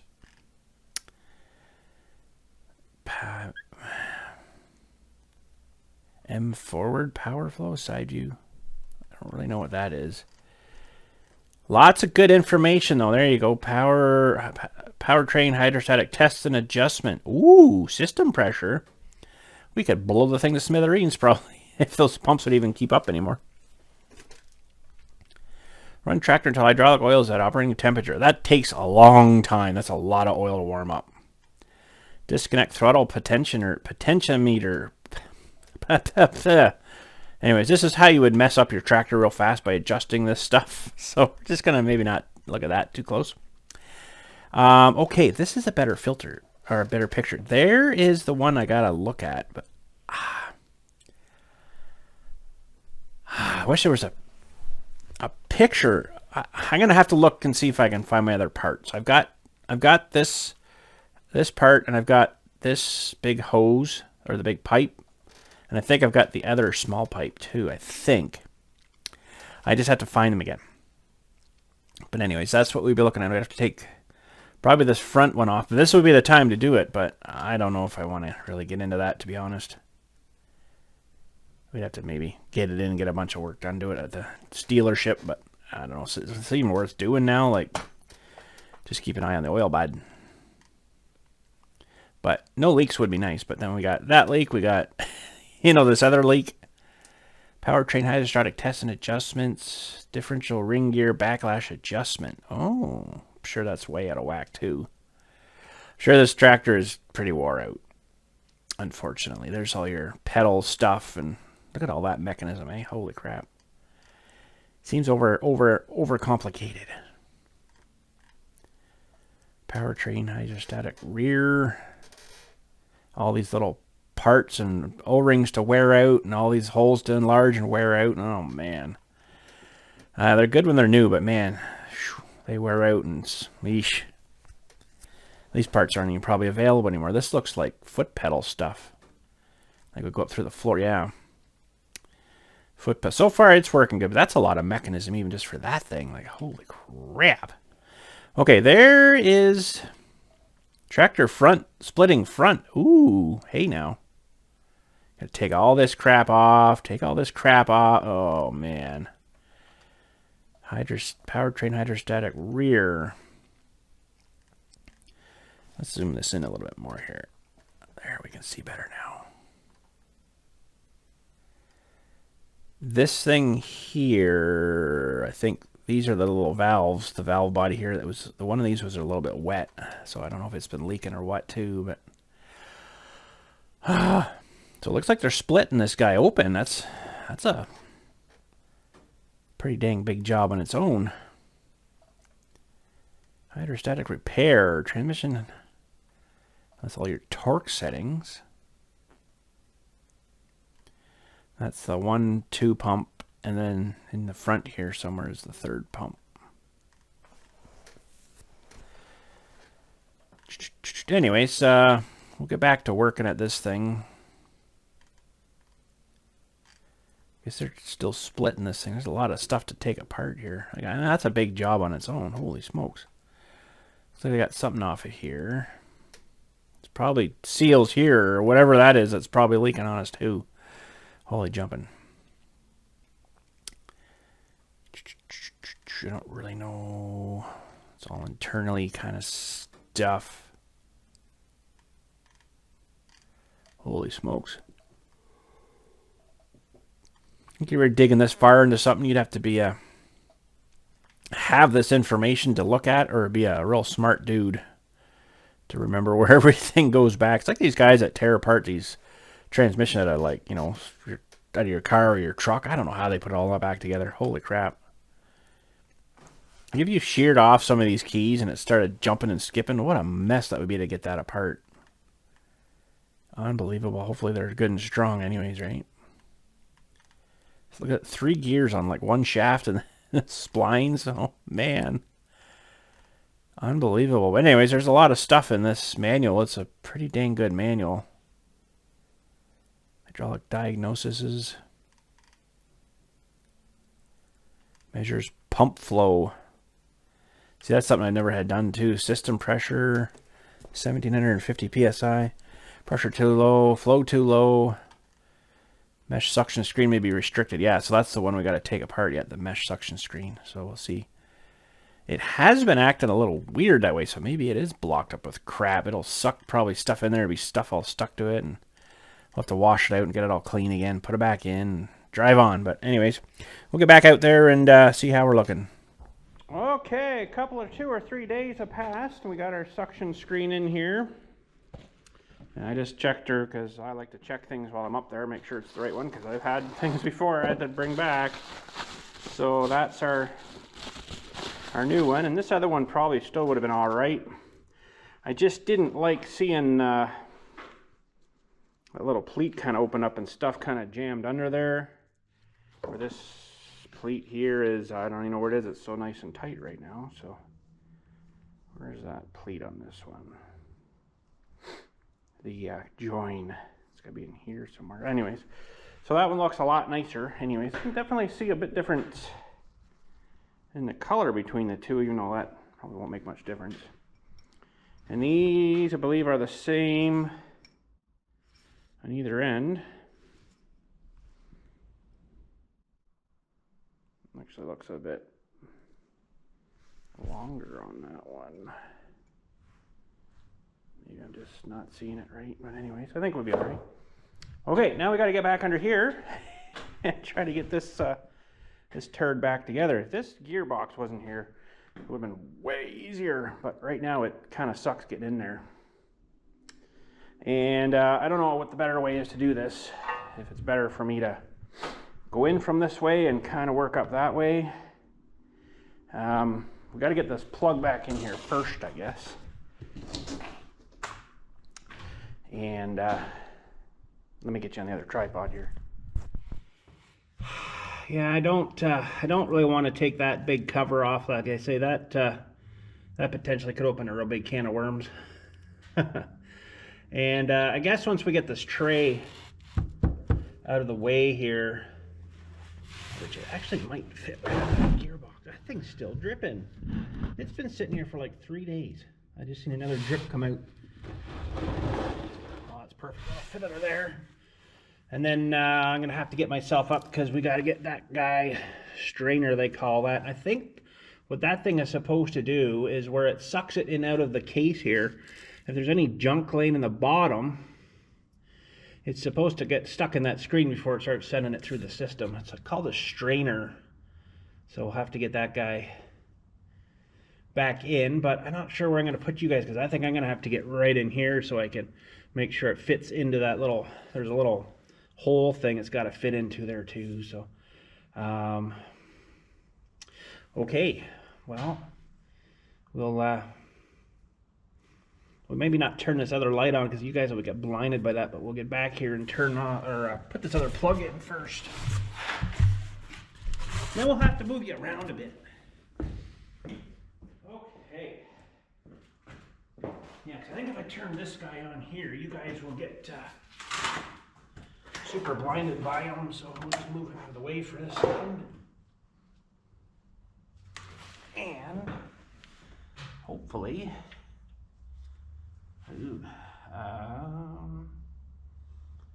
I kind of think that there's supposed to be an O-ring. I might have to look in the this think there's supposed to be an O-ring. Okay, hang on a sec. We're gonna have to vacuum out this, yeah, we're gonna have to vacuum out this thing of oil here and see if it fell in here maybe. Yeah, it's sitting right there, I see it. Okay, we'll just do this maybe. Fish her out.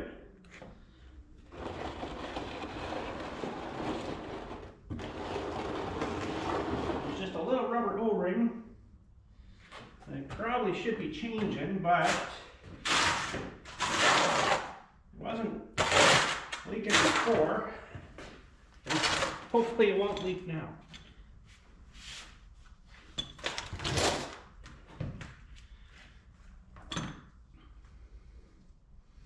It just sits right in the little cup, special little cup. That's all that seals it, I guess. I probably do have one I could throw into that, but anywho, it's all good. Ooh, I bet you I would not get this drive shaft off of here now. That thing would be seized right on there. Oh man.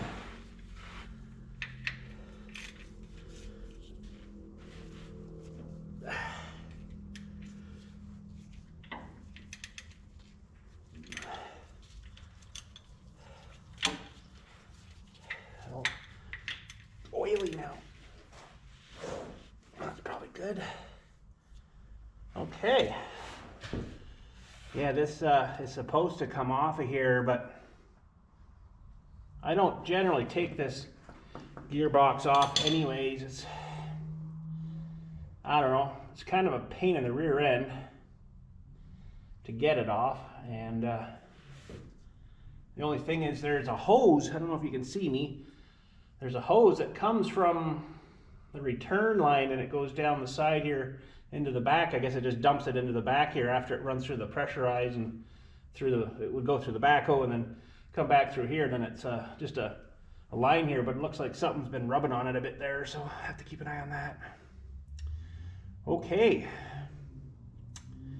Well, we might be able to get this guy from over here too. So I might see if I can get you some more light. Put this light in behind you here maybe. There we go. Now where are you guys looking here? Well, maybe crank up a bit more. Okay. I think that's got, we're gonna be working like right there, so. All right. This is a big job, but it's nice to get it done too. Gonna need, should be able to reach that. So I just want to have a look at the strainer cover here.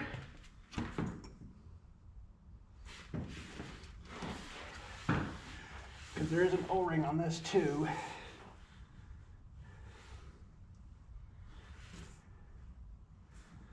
It doesn't look too bad. I might I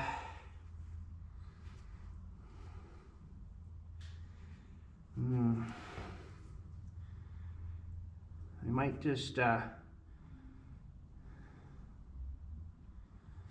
maybe have to see if we've got another one.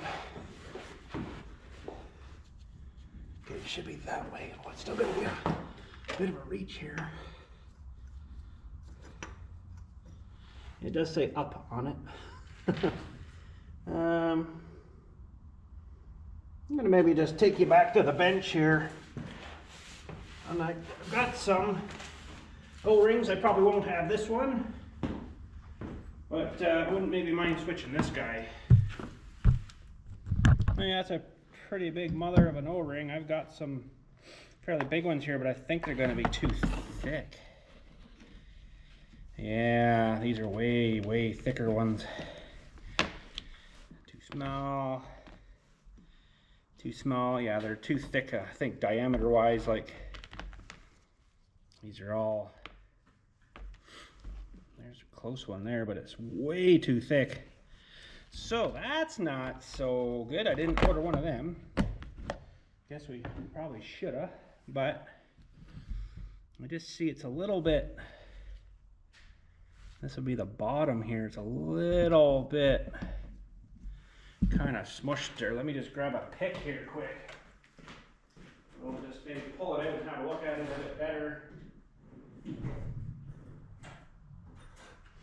Might have to order that and then get it in, then put it back together again. Because it's not looking fantastic in here. It feels like it was stuck in with something.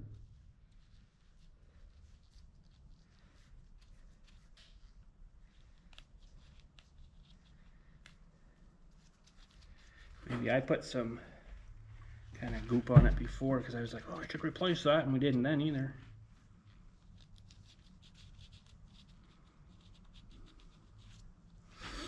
If I can find my tube of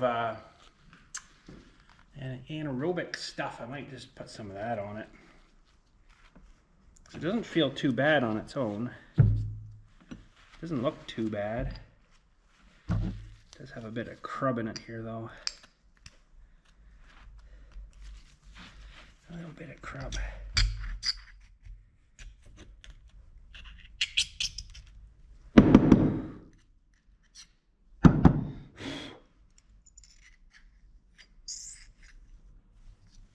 Something we put in there, or somebody did. I think I've done this once. This job, around that 1,800 hours or so. Just blow this out with some air here. Hang on a second.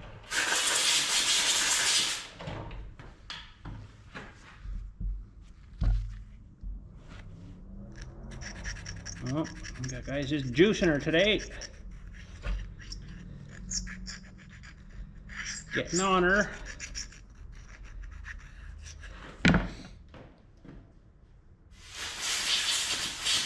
Okay, I guess that'll be pretty good. I don't know. That's the up.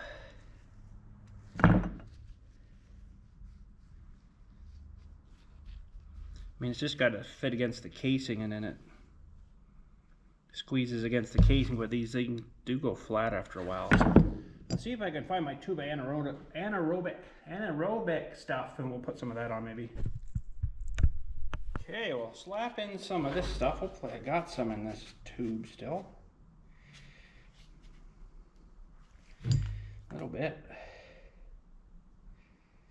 And this stuff won't cure or anything until it's absent of air. It's pretty good stuff.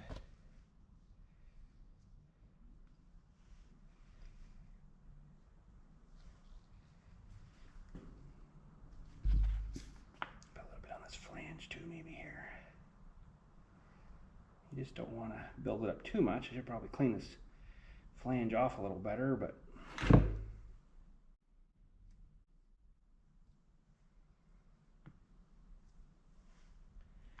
that'll do her. Yeah, this stuff, I don't know, it's pretty expensive stuff, but it's pretty good stuff. Hard to find though around here. I have to get rid of the John Deere dealer. Okay. You guys are set. I'll go around behind here.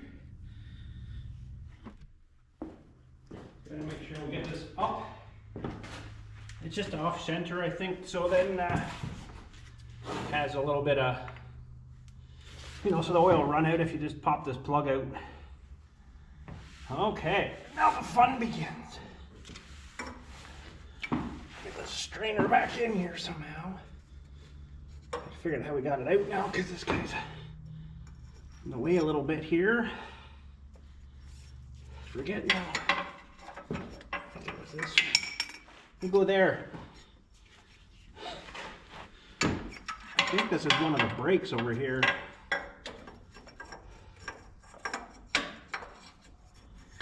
Oh, jumping. Yeah. Oh.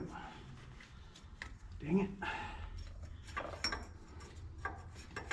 Try not to get dirty. There we go.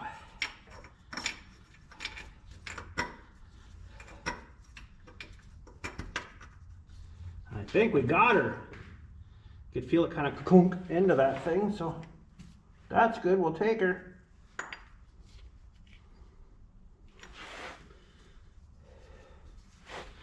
That's got to go in the cap there too. There's a little dent for it.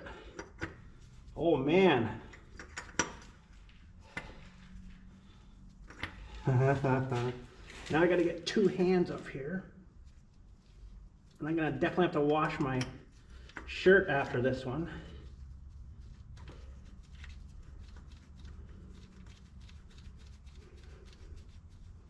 Now if that thing wasn't fitting flat, that would mean that that filter is not in the right spot. So I think we're good. Okay, I gotta reach this other one somehow. Yeah, like I say, if this gearbox wasn't here, it'd be way better. That's maybe a few more ways. way better. Because my frame, I just can't get in here. Let me release my shirt. There we go.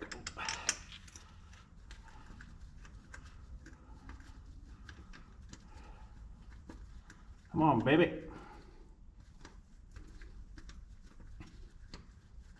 Oh, come on.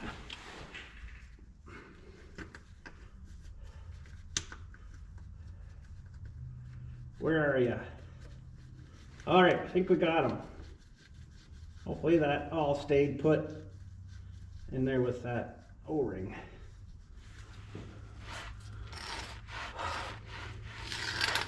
Yeah, if this gearbox wasn't here, it wouldn't be too bad at all.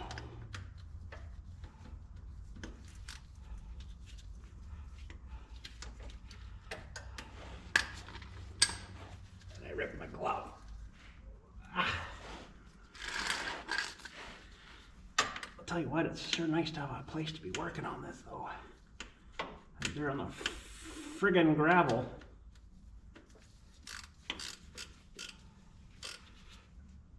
That's probably good. You don't want to strip that one out. Yeah, I think that's the other brake over here too. So when you hit the brakes, you pull on these big lever guys here. But to be honest, hardly ever use the brakes on this thing. Even on the little guy, hardly ever use them either. Okay, I think we're good. That's torqued down to 29 bill pounds. That should be good.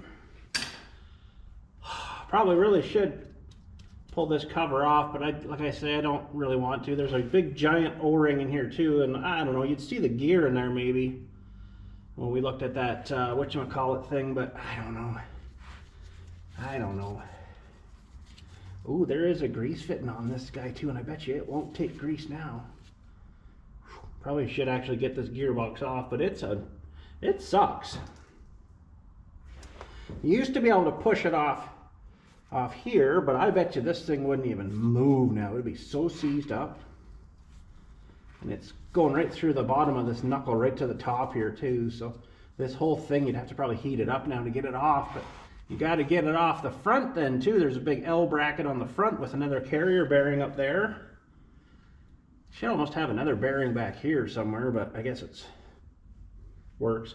Then you got 4 big bolts here, and then there's 4 on the side too. And luckily they give you a little stud on the side to get things located, and you can just jack it up and down with the jack to get things started. But I've had this off once. I used to take it off in the summer when I wasn't going to be blowing snow, and I'm like, oh, screw that. I'm just leaving it on. That's way too much work. But now this thing's got a like that internal problem with that brake system for the PTO here we were looking at, and it's constantly spinning. So this thing's got like probably way more spin hours on it than it really should, but still feels tight, so that's good. They put good parts in it, I guess. Okay, now the fun begins, the filling. Should put those away, I guess. I got my big funnel here, which would work, but it's going to be a bit tricky to get down in there. I've got this new funnel here, which is that's about the same size, but it might be better. They just needed to turn it a little more. Turn it a little bit more this way and you could have just put it straight in, but no, they had to mess with us. But this will work, but unfortunately it's going to probably take a little bit longer. Oh, that'll work. I just kind of screwed it in there. Okay, that'll work. I'm pretty happy with that. Let's just get this stuff up out of the way here.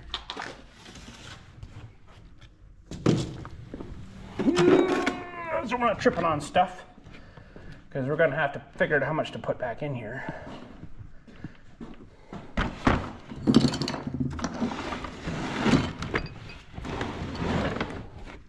I think I'll need juiced. So we took out, that's about 30 liters, give or take. Let me grab this other funnel here. Oh, I don't think I want to be trying to hold that guy up and dumping this in here. So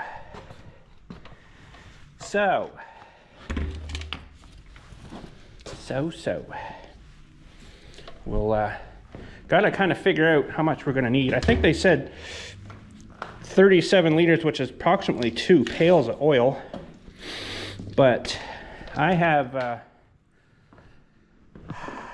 that's pretty close probably. I don't know how full one of those is when it says 15 liters, but I'd presume pretty well right full. But I like to just suck this crap out of here too, maybe. Okay, we don't have enough air. I kind of want to see if there's anything in the bottom. Make sure we didn't lose any other parts, or shouldn't take too long.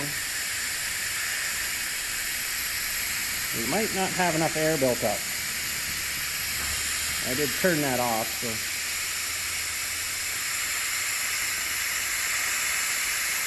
Probably should put that up on something too, so it all flows to one end. And we're about 1.5 liters there now.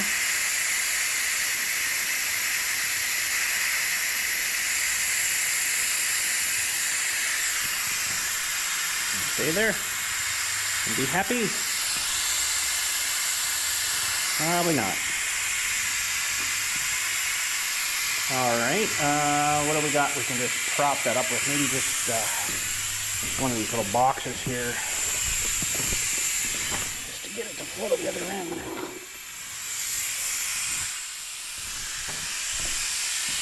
So yeah, they said 30, well basically 2 pails. So one of these pails is 5 gallons or 19 liters, almost 19 liters. So I think it's 37 liters or something like that. So we've pretty well got 30 there. I see a bit of crap in the bottom, so it doesn't look like parts, you know, like, so I don't really know. Okay, we're gonna have to go turn on some air here. The air needs to go up. Just some. The air. Man, ripped my glove.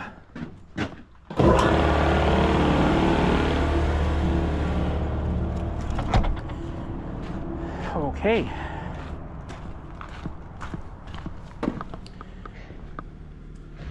Now we almost got a whole pail there again. So we're gonna need another jug. Well, we got a little bit more room. I'm not gonna put any more in, I don't think in that one, but maybe put some more in this one.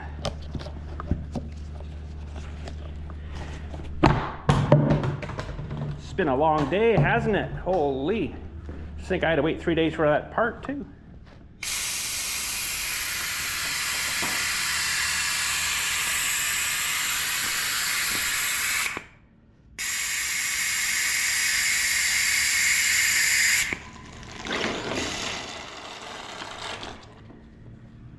I think we got to be just about full here.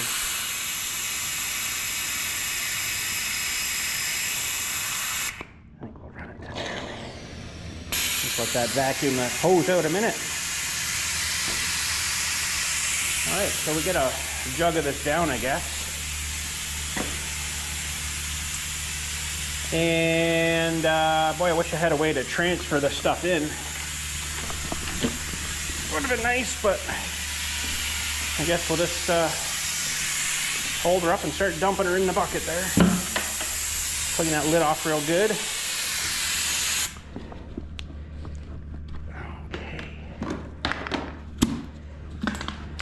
Another one.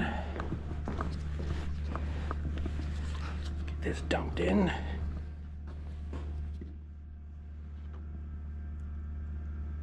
It's maple syrup. It's for your pancakes.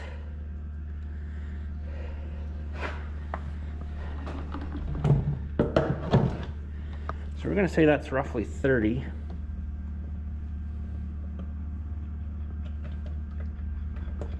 We're pretty close.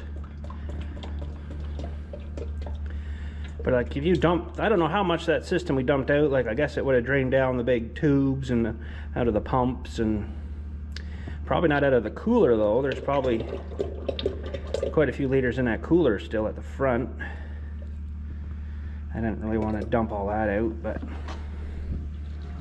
so that's about a quarter jug. Okay.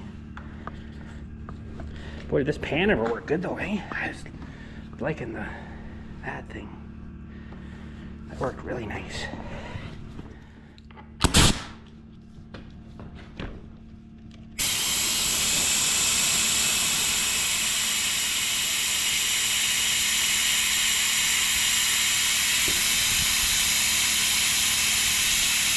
There's a little bit of crap in there though, isn't there?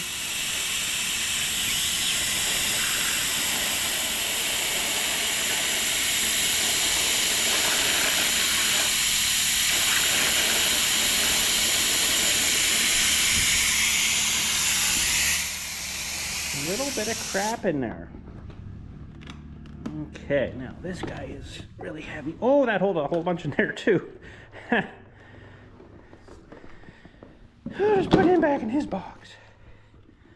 And it'd be nice to get this all down to one corner if we could. Or one bottom. Ugh. All right, I guess what we'll do is just start putting some in, at least 2 pails. Oh, let's see. Oh crap! Put the 1 pail in and then check it, of course. Okay.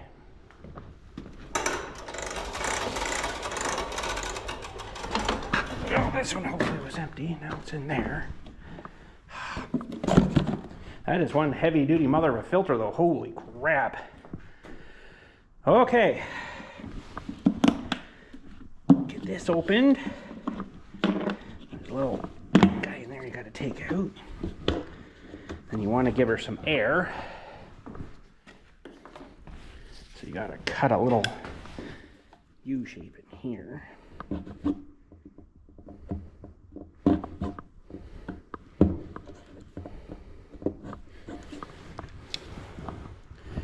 And then we got to start filling here. This is the part I'm not looking forward to. Luckily, this one's not in too bad a position. Sometimes the spout is over here, so you're really trying to fight it. It's nice to hold it like this. But I'm going to have to set you guys up somewhere. Hang on. Okay, as long as you don't fall in the bucket of oil, we'll be looking good. Don't do that, okay? Because that would suck. Okay. Hopefully I can do this here and not get it all over the place. Let's just take this guy off. It's going to get stuck on everything. Funnel's clean, so that's good. And away we go. Oh yeah, it's going to take a bit. The oil's not too bad, but the funnel opening is so small. Kind of wish I had some kind of system now to pressurize this in through a hose and in you go. Oh well. Now let's just double check and make sure nothing's puking at the bottom. Hopefully not. So far so good. I don't think it would have had enough yet to get even in that far anyways, but. So how's it going today? Hopefully you guys are good. Nice clean oil. This is so much nicer and easier with the backhoe off too. Because when you got that thing on, man, it sucks. Trying to get in and around and you gotta fight through the backhoe. This is great standing back here. I'm really glad they designed that so it would come off easily. It's actually pretty nice. This was basically based around a 4000 series tractor with a backhoe attachment and loader attachment put on it. So essentially it's a 4000 series.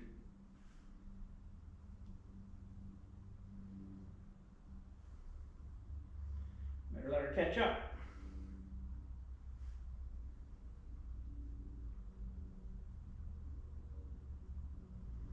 Now I would assume somewhere on the top of the casing of this thing that there is a vent. I have no idea though, never found it. It's probably buried under the floorboard somewhere. You know, we probably should really have it in for a real going over, but then is it worth putting all that money into it? Because the dealership I go to, as you guys know I'm not happy with, for anything service, they just seem to want to rip you off. As in many different tractors that I've had up there have turned out to be. For instance, the tractor from the club, the little 1025R, smaller than my little green guy, it's only got like 1,500 hours onto it. Somehow they found out that it needed $4,500 worth of stuff done to it. It's hardly been used. Needed new engine mounts, they were all junk. I'm like, yeah, right. I doubt that. I highly doubt that. Yeah, the engine mounts were junk. Now, sometimes in the bottom of these buckets, yeah, there's like a little skiming layer. So maybe we'll call that a full bucket in. All right. So far, so good. Nothing's leaking that I can see. Well, that's good. We'll grab some towels here. I don't. Oh, there's something else leaking there, though. It's interesting. As I said, I don't think that's going to really register at the front. It's going to need that. So we're 30, 15, 30, 5, so we're pretty close. So yeah, 18. Where's my brains?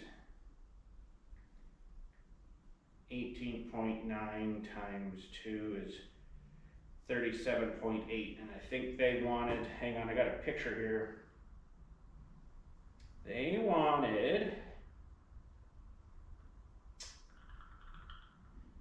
oh, where was it? Hang on, I'll find it. Steering, ground speed.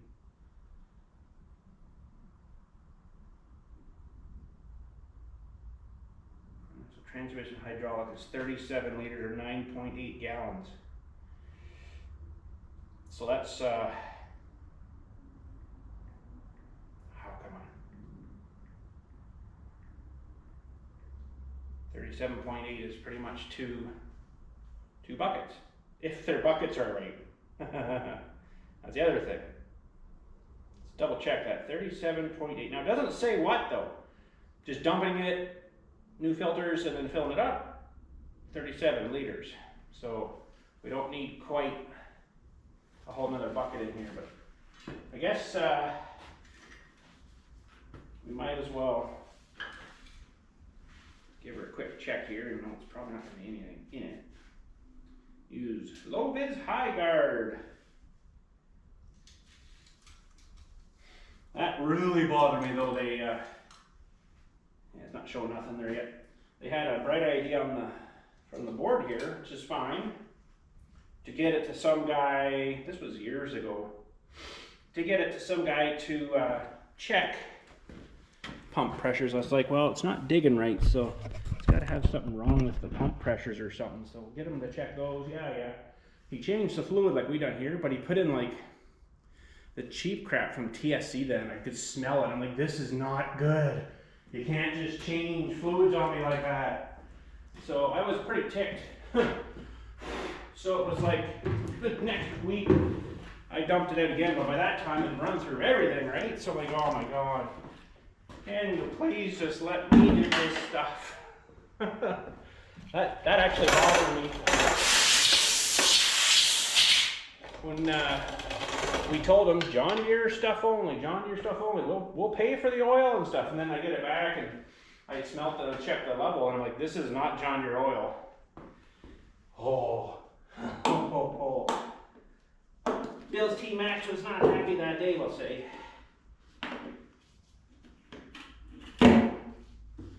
Because yeah, it probably would run fine on that oil, but there's something with this oil. I don't know. It evaporates or whatever I was telling you there. It's weird. So if you happen to spill some, it should eventually just and gone. All right, number two. Number two. Hopefully we got enough air there. Oh. We won't put this whole thing in. But with the filters being empty, it's probably going to need it. Like I say, their measurement of 38 liters, I don't know what that represents. Is that a whole change? Is that filling up the filters or not filling up the filters? Because that big filter is probably going to take a liter on its own. The little one, maybe a little over half a liter on its own. And it's going to sit in the bottom because they screw upwards, right? So, yeah. Should get you guys right up here, but I think it would be too blurry on the GoPro. So I do apologize for that. Can't get you up here. It's one thing I don't like about the GoPro. You can't get too close to things. I like doing the close-up stuff, but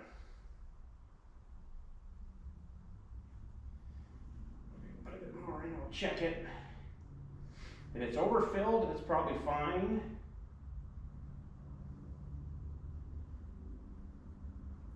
It's basically a little more than a liter of this bucket they want left in it. But I bet you we'll end up putting it in. And if it's a little over full anyways, that's not too bad because it is dripping the odd little spot. So that won't hurt things too much. Let's stop there.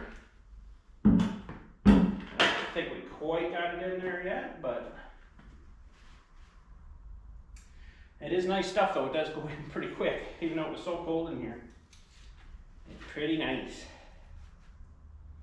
So I don't know if you can see, but there is a check mark on here. There's check marks on there. You gotta, you're not gonna see. You might be able to see it, and it's blurry. Use low vis high guard. Low viscosity. Only as it's embossed right on the stick. Don't use anything else.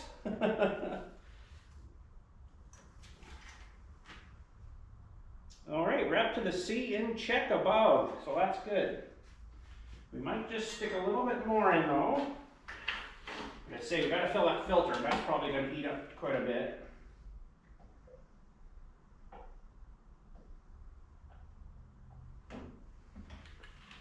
We'll try that. And I might have to pump it to the other spots. I don't know if there's valleys or holes through, I'm sure there's holes through there, so where it's gonna pick it up for the, you know, the drive and all that stuff. I'm sure it would get right through, and then it lubricates all the rear end. So, all right, we'll give her Another little check here.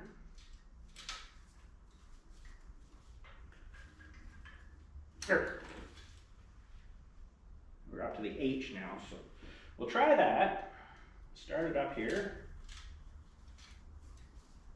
I'm getting to this dipstick with a backhoe on it. Friggin' sucks. Like oh my god. It did not make that nice on us at all.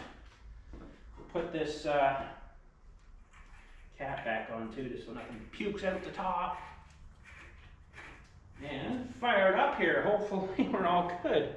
I'll bring you guys with me so I can check your battery too, because I think you're probably just about, oh, 5%. We better change you. Hang on. Okay, you're good for a few more minutes, but not super too long. Let's truck this over here. I don't think we're gonna need this now. Got a bunch of crap to clean up too here, don't we? But that's okay. All right, hopefully she just fires up, starts sucking oil, and fills everything up, and doesn't make some funny noises, because that would suck. It does a bit of a squeak at the front here. It's done for a few years too. And when it's really cold, it does it more. So, well, that's good to see that thing spinning anyway. That means it's got pressure. There she goes. Now she built up some.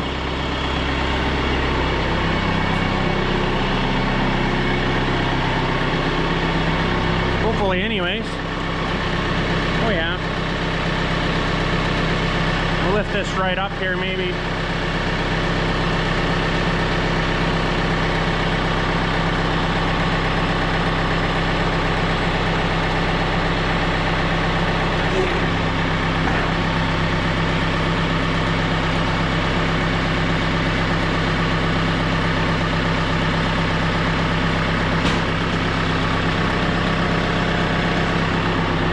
Going to drive it. I just want to see if it starts to move. Oh yeah. Okay. That's probably filled that filter up. We're just going to open the door now a bit to get the stink out. This thing will be chirping off soon probably. Freak out, man, freaking out. All right, we got to let that sit for 5-10 minutes, and I'll do some cleaning up here and get rid of some of this junk. And we'll check the level again. Put the backhoe back out, drive around a bit maybe, and make sure she's good. I wouldn't mind leaving it for overnight too, maybe checking it in the morning and then putting the backhoe back on, but I might not take you on that little adventure. But there's your 3-point hitch lift arms. Hardly ever get used. They've been used a few times, and that's about it. And I do still have the 3-point hitch kit for this.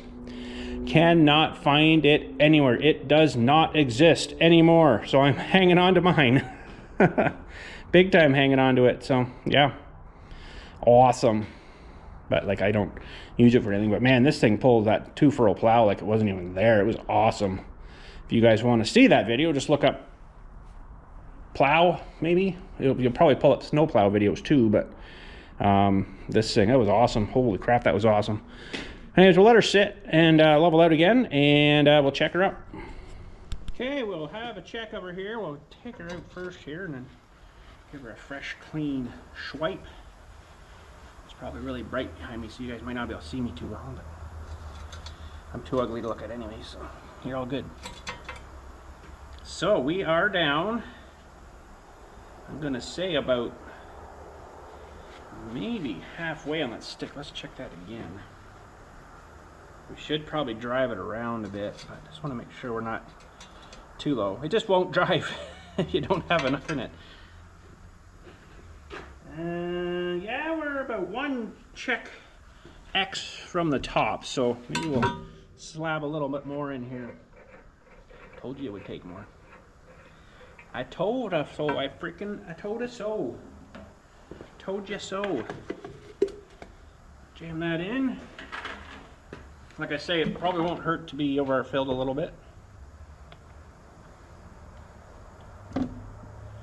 We don't want huge like amount. It's just kind of nice filling it now like this when when the frickin' backhoe's on. It sucks. Check cold. Well, I guess it's still cold.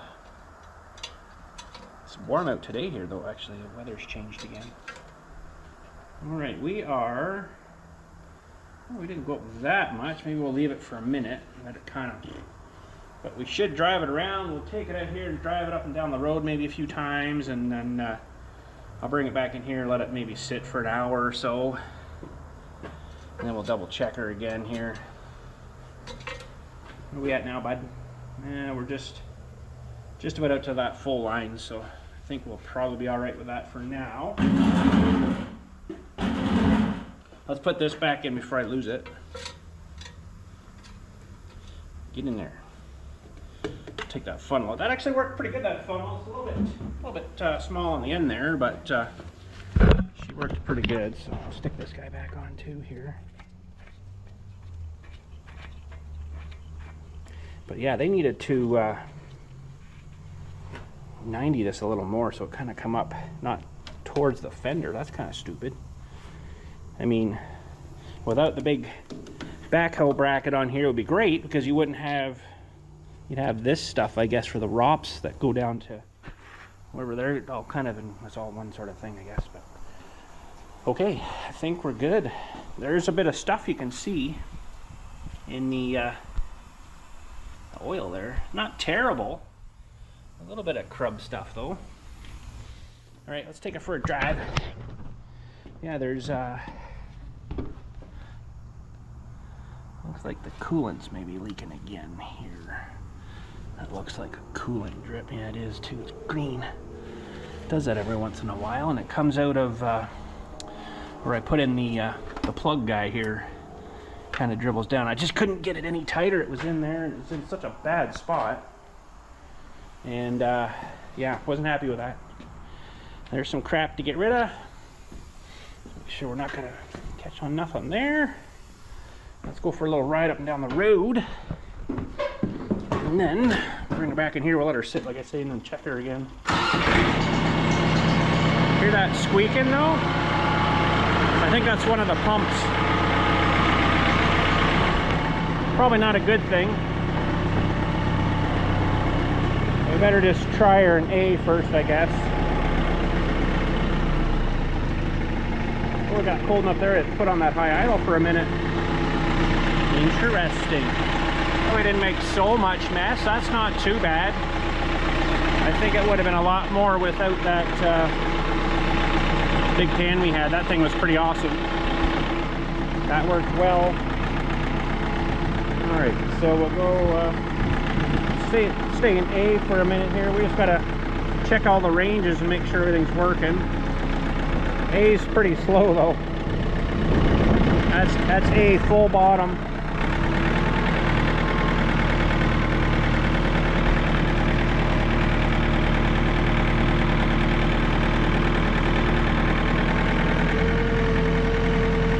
Here's speed B.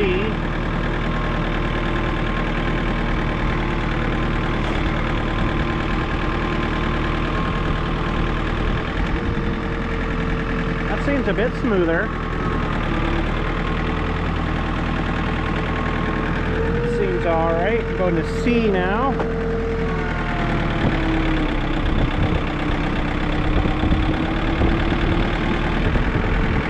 Seems all right.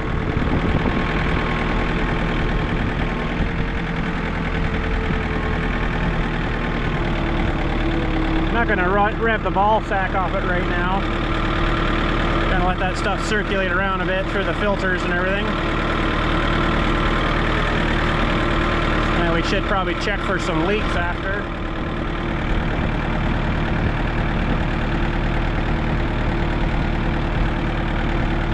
Let's turn around at her driveway here.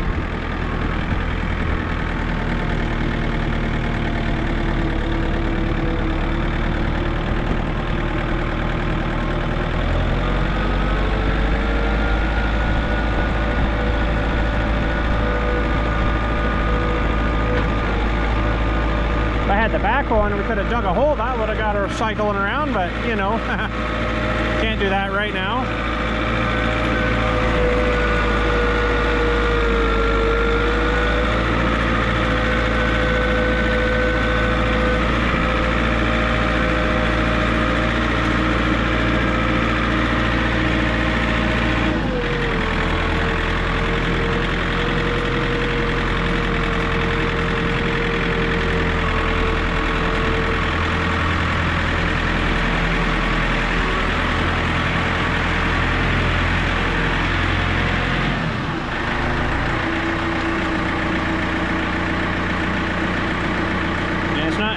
working, so that's good. It's pretty smooth there.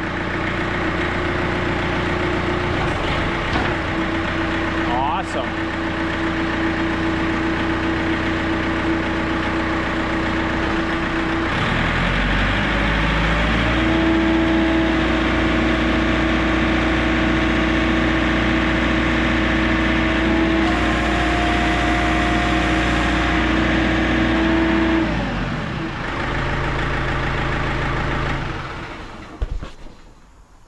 Geez, I heard that thing hissing. I'm like, what the heck is that now? What's leaking? What's leaking? Oh man, something's leaking. Guess I gotta suck a bit more of that crap out of there. But yeah, you can see some junk in there. It's not terrible though. I guess it could have been a lot worse if something was letting go inside. Lots of metal stuff that might be stuck in the filters. I'll probably should cut these open. That's the big filters under there.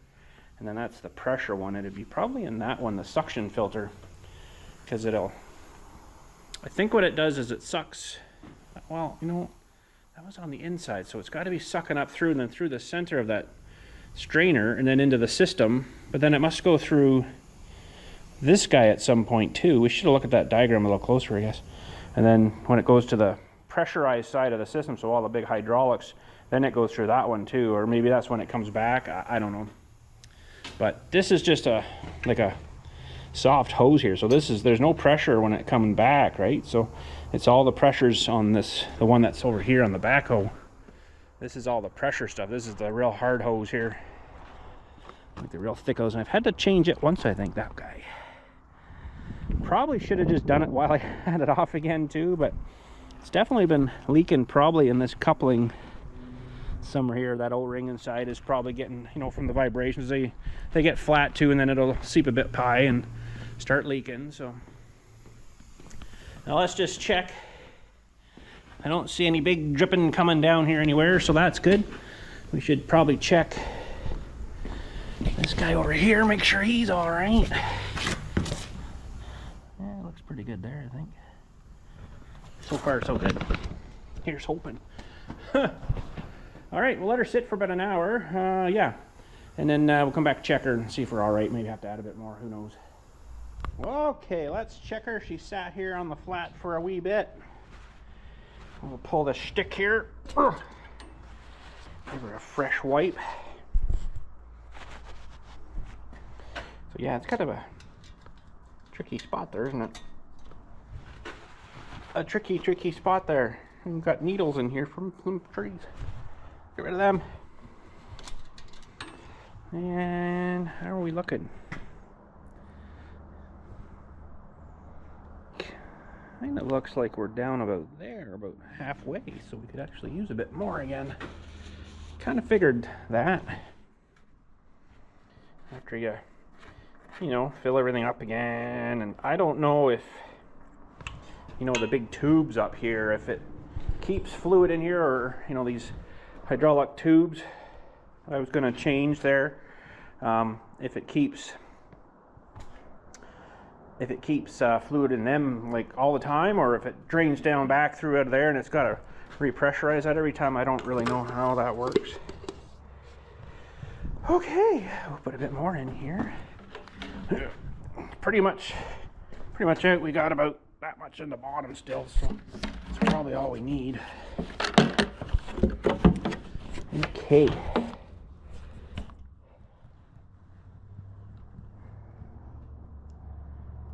Let's fill her up here and then check her again in a minute or two, let her settle in a bit. And we're gonna have to do an oil change again on this guy, like engine oil change at some point soon here too. We're not quite yet, but we're getting there. I think it was 4,000. We did our last one here. We're currently at 4,092.2. So not quite yet, but soon-ish. Soon-ish. All right, let's check her again. We got her clean here. We'll just make sure she's good and clean.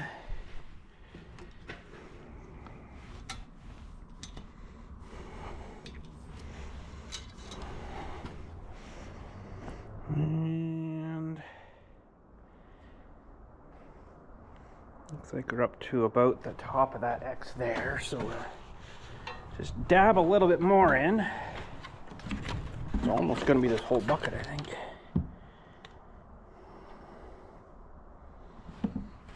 And put a little extra. Of course, it's going to leave me with just a partial bucket of that stuff. Of course it is, but anyways. So, I'm not seeing any dribbling, so that's good. I'm happy with that. Probably really should change the coolant in this thing. It's still the original coolant from 2005 with 4,000 hours on it.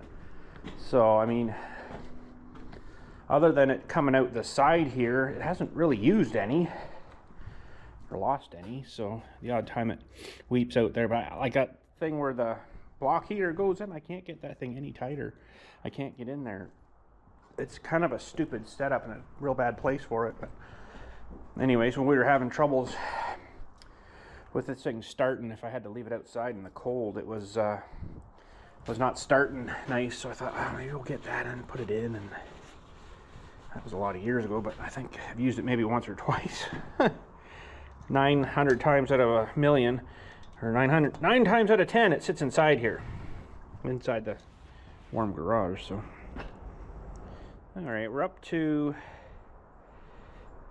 about the top there. I might just put just a hair bit more in, just you know, just because.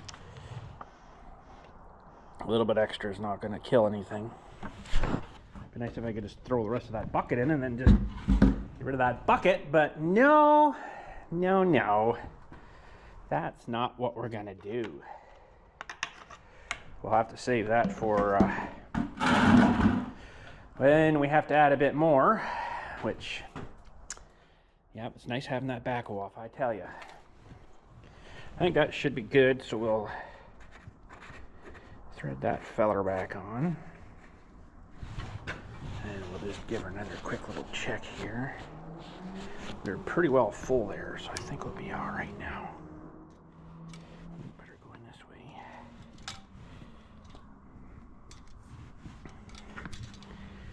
Let's see here. Yeah, we're just at that below the C and check cold there, so I think that should be all right for now. We'll have to run it a bit and check on it again and stuff. All right, I think we're ready to hook up the hoe. So what we got to do here is get backed up to it, get close enough that we can hook on the lines, and then we have power back there. We can lift that thing back up and get it a little bit higher than these little hook guys here. That's where you got to get those hook guys on the bottom here. They hook into those one and that one.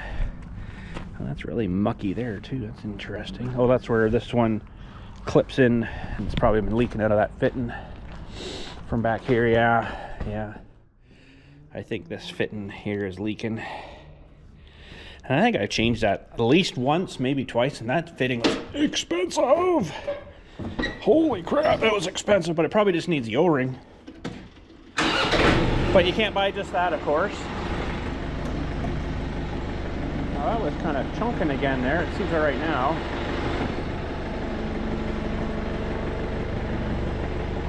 All right, we'll go add this backhoe back on. Got to get turned around here first, though. And I'll get backed into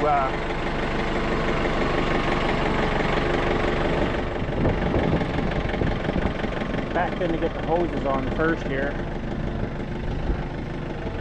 and get kind of close if we can.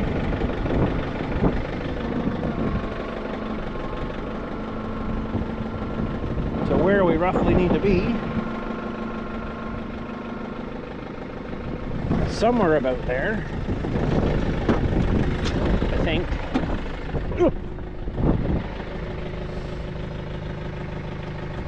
Yeah, you can see that thing spinning there now. Like, that shouldn't be doing that. So it's definitely got some internal, that brake thing that's in there. I think it got melted or something. I don't know. All right. Let's get her back here just a little bit more. Should be good. Shut her down. And this one has to come off of here. Goes in down there. But this one has to go up through here. First, I think. Plug back into there. Get in there. I want to make sure those are on for sure. And I think that's the right way for that. That'll flip around anyway. So, okay, we should have power here. Just make sure that's clipped in. See things kind of move there.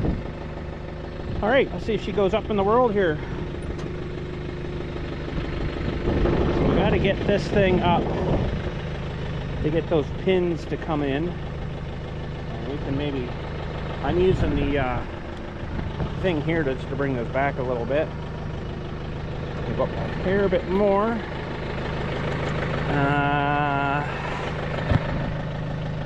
Yeah, that one's a bit too high. Okay.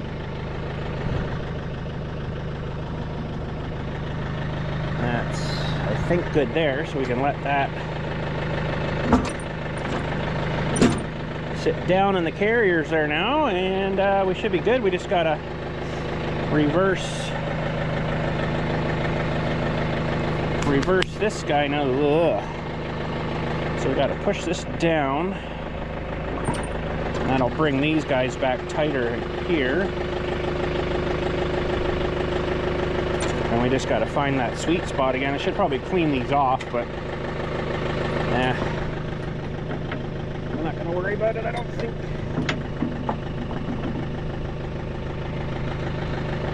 Go up a little more maybe.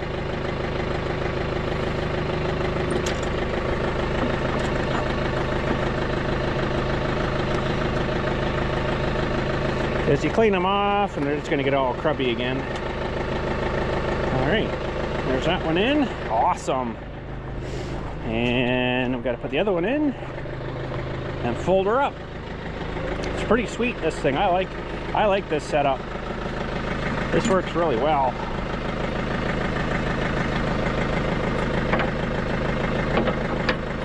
Oh yeah, that one's like perfect. Now we just got to get this out. And align that up there.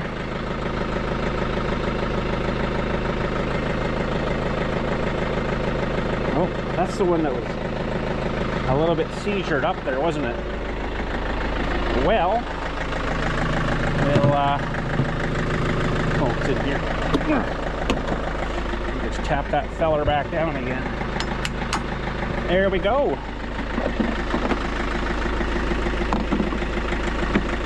Bob's your uncle. Bob is your uncle.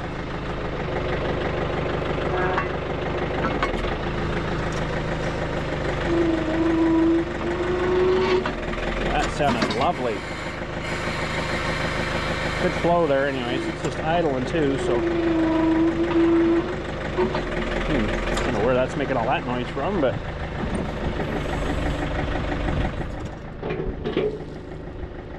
probably cycle this whole thing. I think we'll be all right though.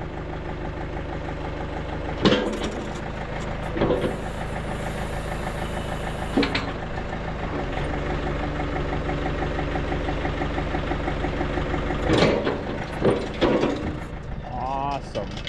There's something always been in that boom. I don't know what it is. If it's a rock somehow got in there, or there's, when they welded it, something got lodged inside, and it's always been up and down. You can hear it going up and down every time. It's kind of interesting.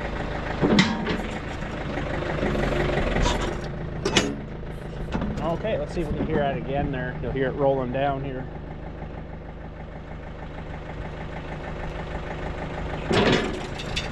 I don't know what it is. Maybe a little rock got in that little hole there. There's a drain hole in the bottom.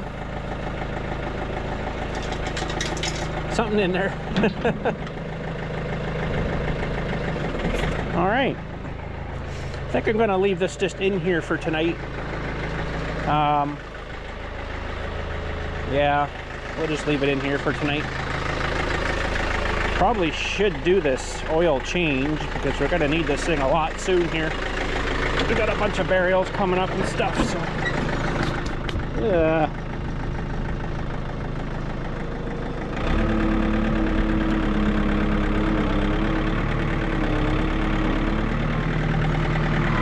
But we won't be doing that today.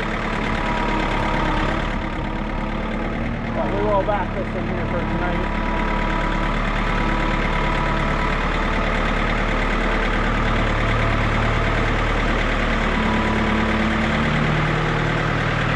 Awesome.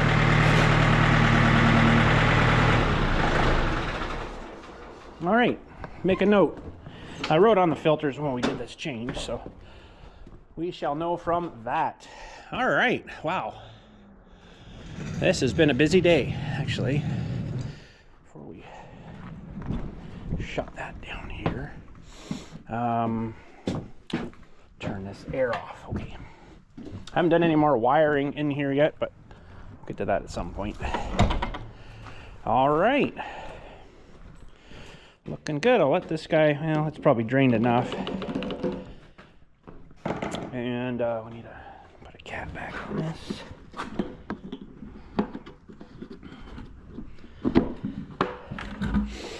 That's good. We got a little bit of hydraulic left there. And we'll have another bucket here too. Sweet. And there's a little bit left in there too, but I'll worry about that maybe another time. I'll get it dumped into that other bucket there. Not too worried about that right now. It's time to go home. Go home. Go home, man. All right. And I got another pail when I was up at John Deere getting those parts for oil changing, which we're going to need soon. But we still got a little bit left in this one. Figured while I'm up there, might as well grab another one. So we did. Anyways, we got a whole pile of rain coming the next couple of days here, so I don't really want to leave oily rags in there. So maybe after this I'll just run them down to the dumpster. It would be kind of good to maybe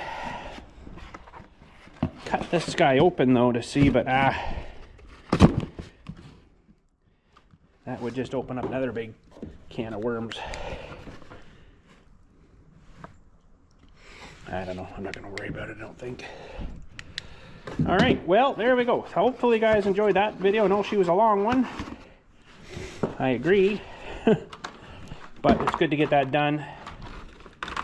Like I say, I think I kind of left her go a bit too long maybe. But this tool works pretty good, except the jaws that go that way, they have to be right straight bang on with it. So we'll see if we can find a home somewhere maybe in here. Might fit in there. Just about perfect. All right. Thanks, David, for that again, too. That thing's awesome. I love it a lot. Yeah, it's got to come in with me. This can stay here. These little things are garbage, but I'm going to run this, I think, down to the big dumpster. Well, we should get rid of those too, I guess. You don't want to leave anything that'll spontaneously compost in here. That would suck. And I do want to bring over my other toolbox at some point here. And this thing, the stupid thing broke off again there, so I got to reprint that maybe. Dang it. Oh well. That's good. Got some brake cleaner. And this stuff was really good. I'll have to put it somewhere. This is garbage too. All right, thanks guys for watching. Hopefully you enjoy that little blood transfusion for Johnny. And hopefully he's all good to go. So you guys have a good one. Thanks again for watching. Hopefully you're able to stick her all out there. But this was quite a long video because it's a big process. And had to wait for parts too. So it's really long for me. But anyways, we'll catch you all later. Thanks again. And you guys have a good day.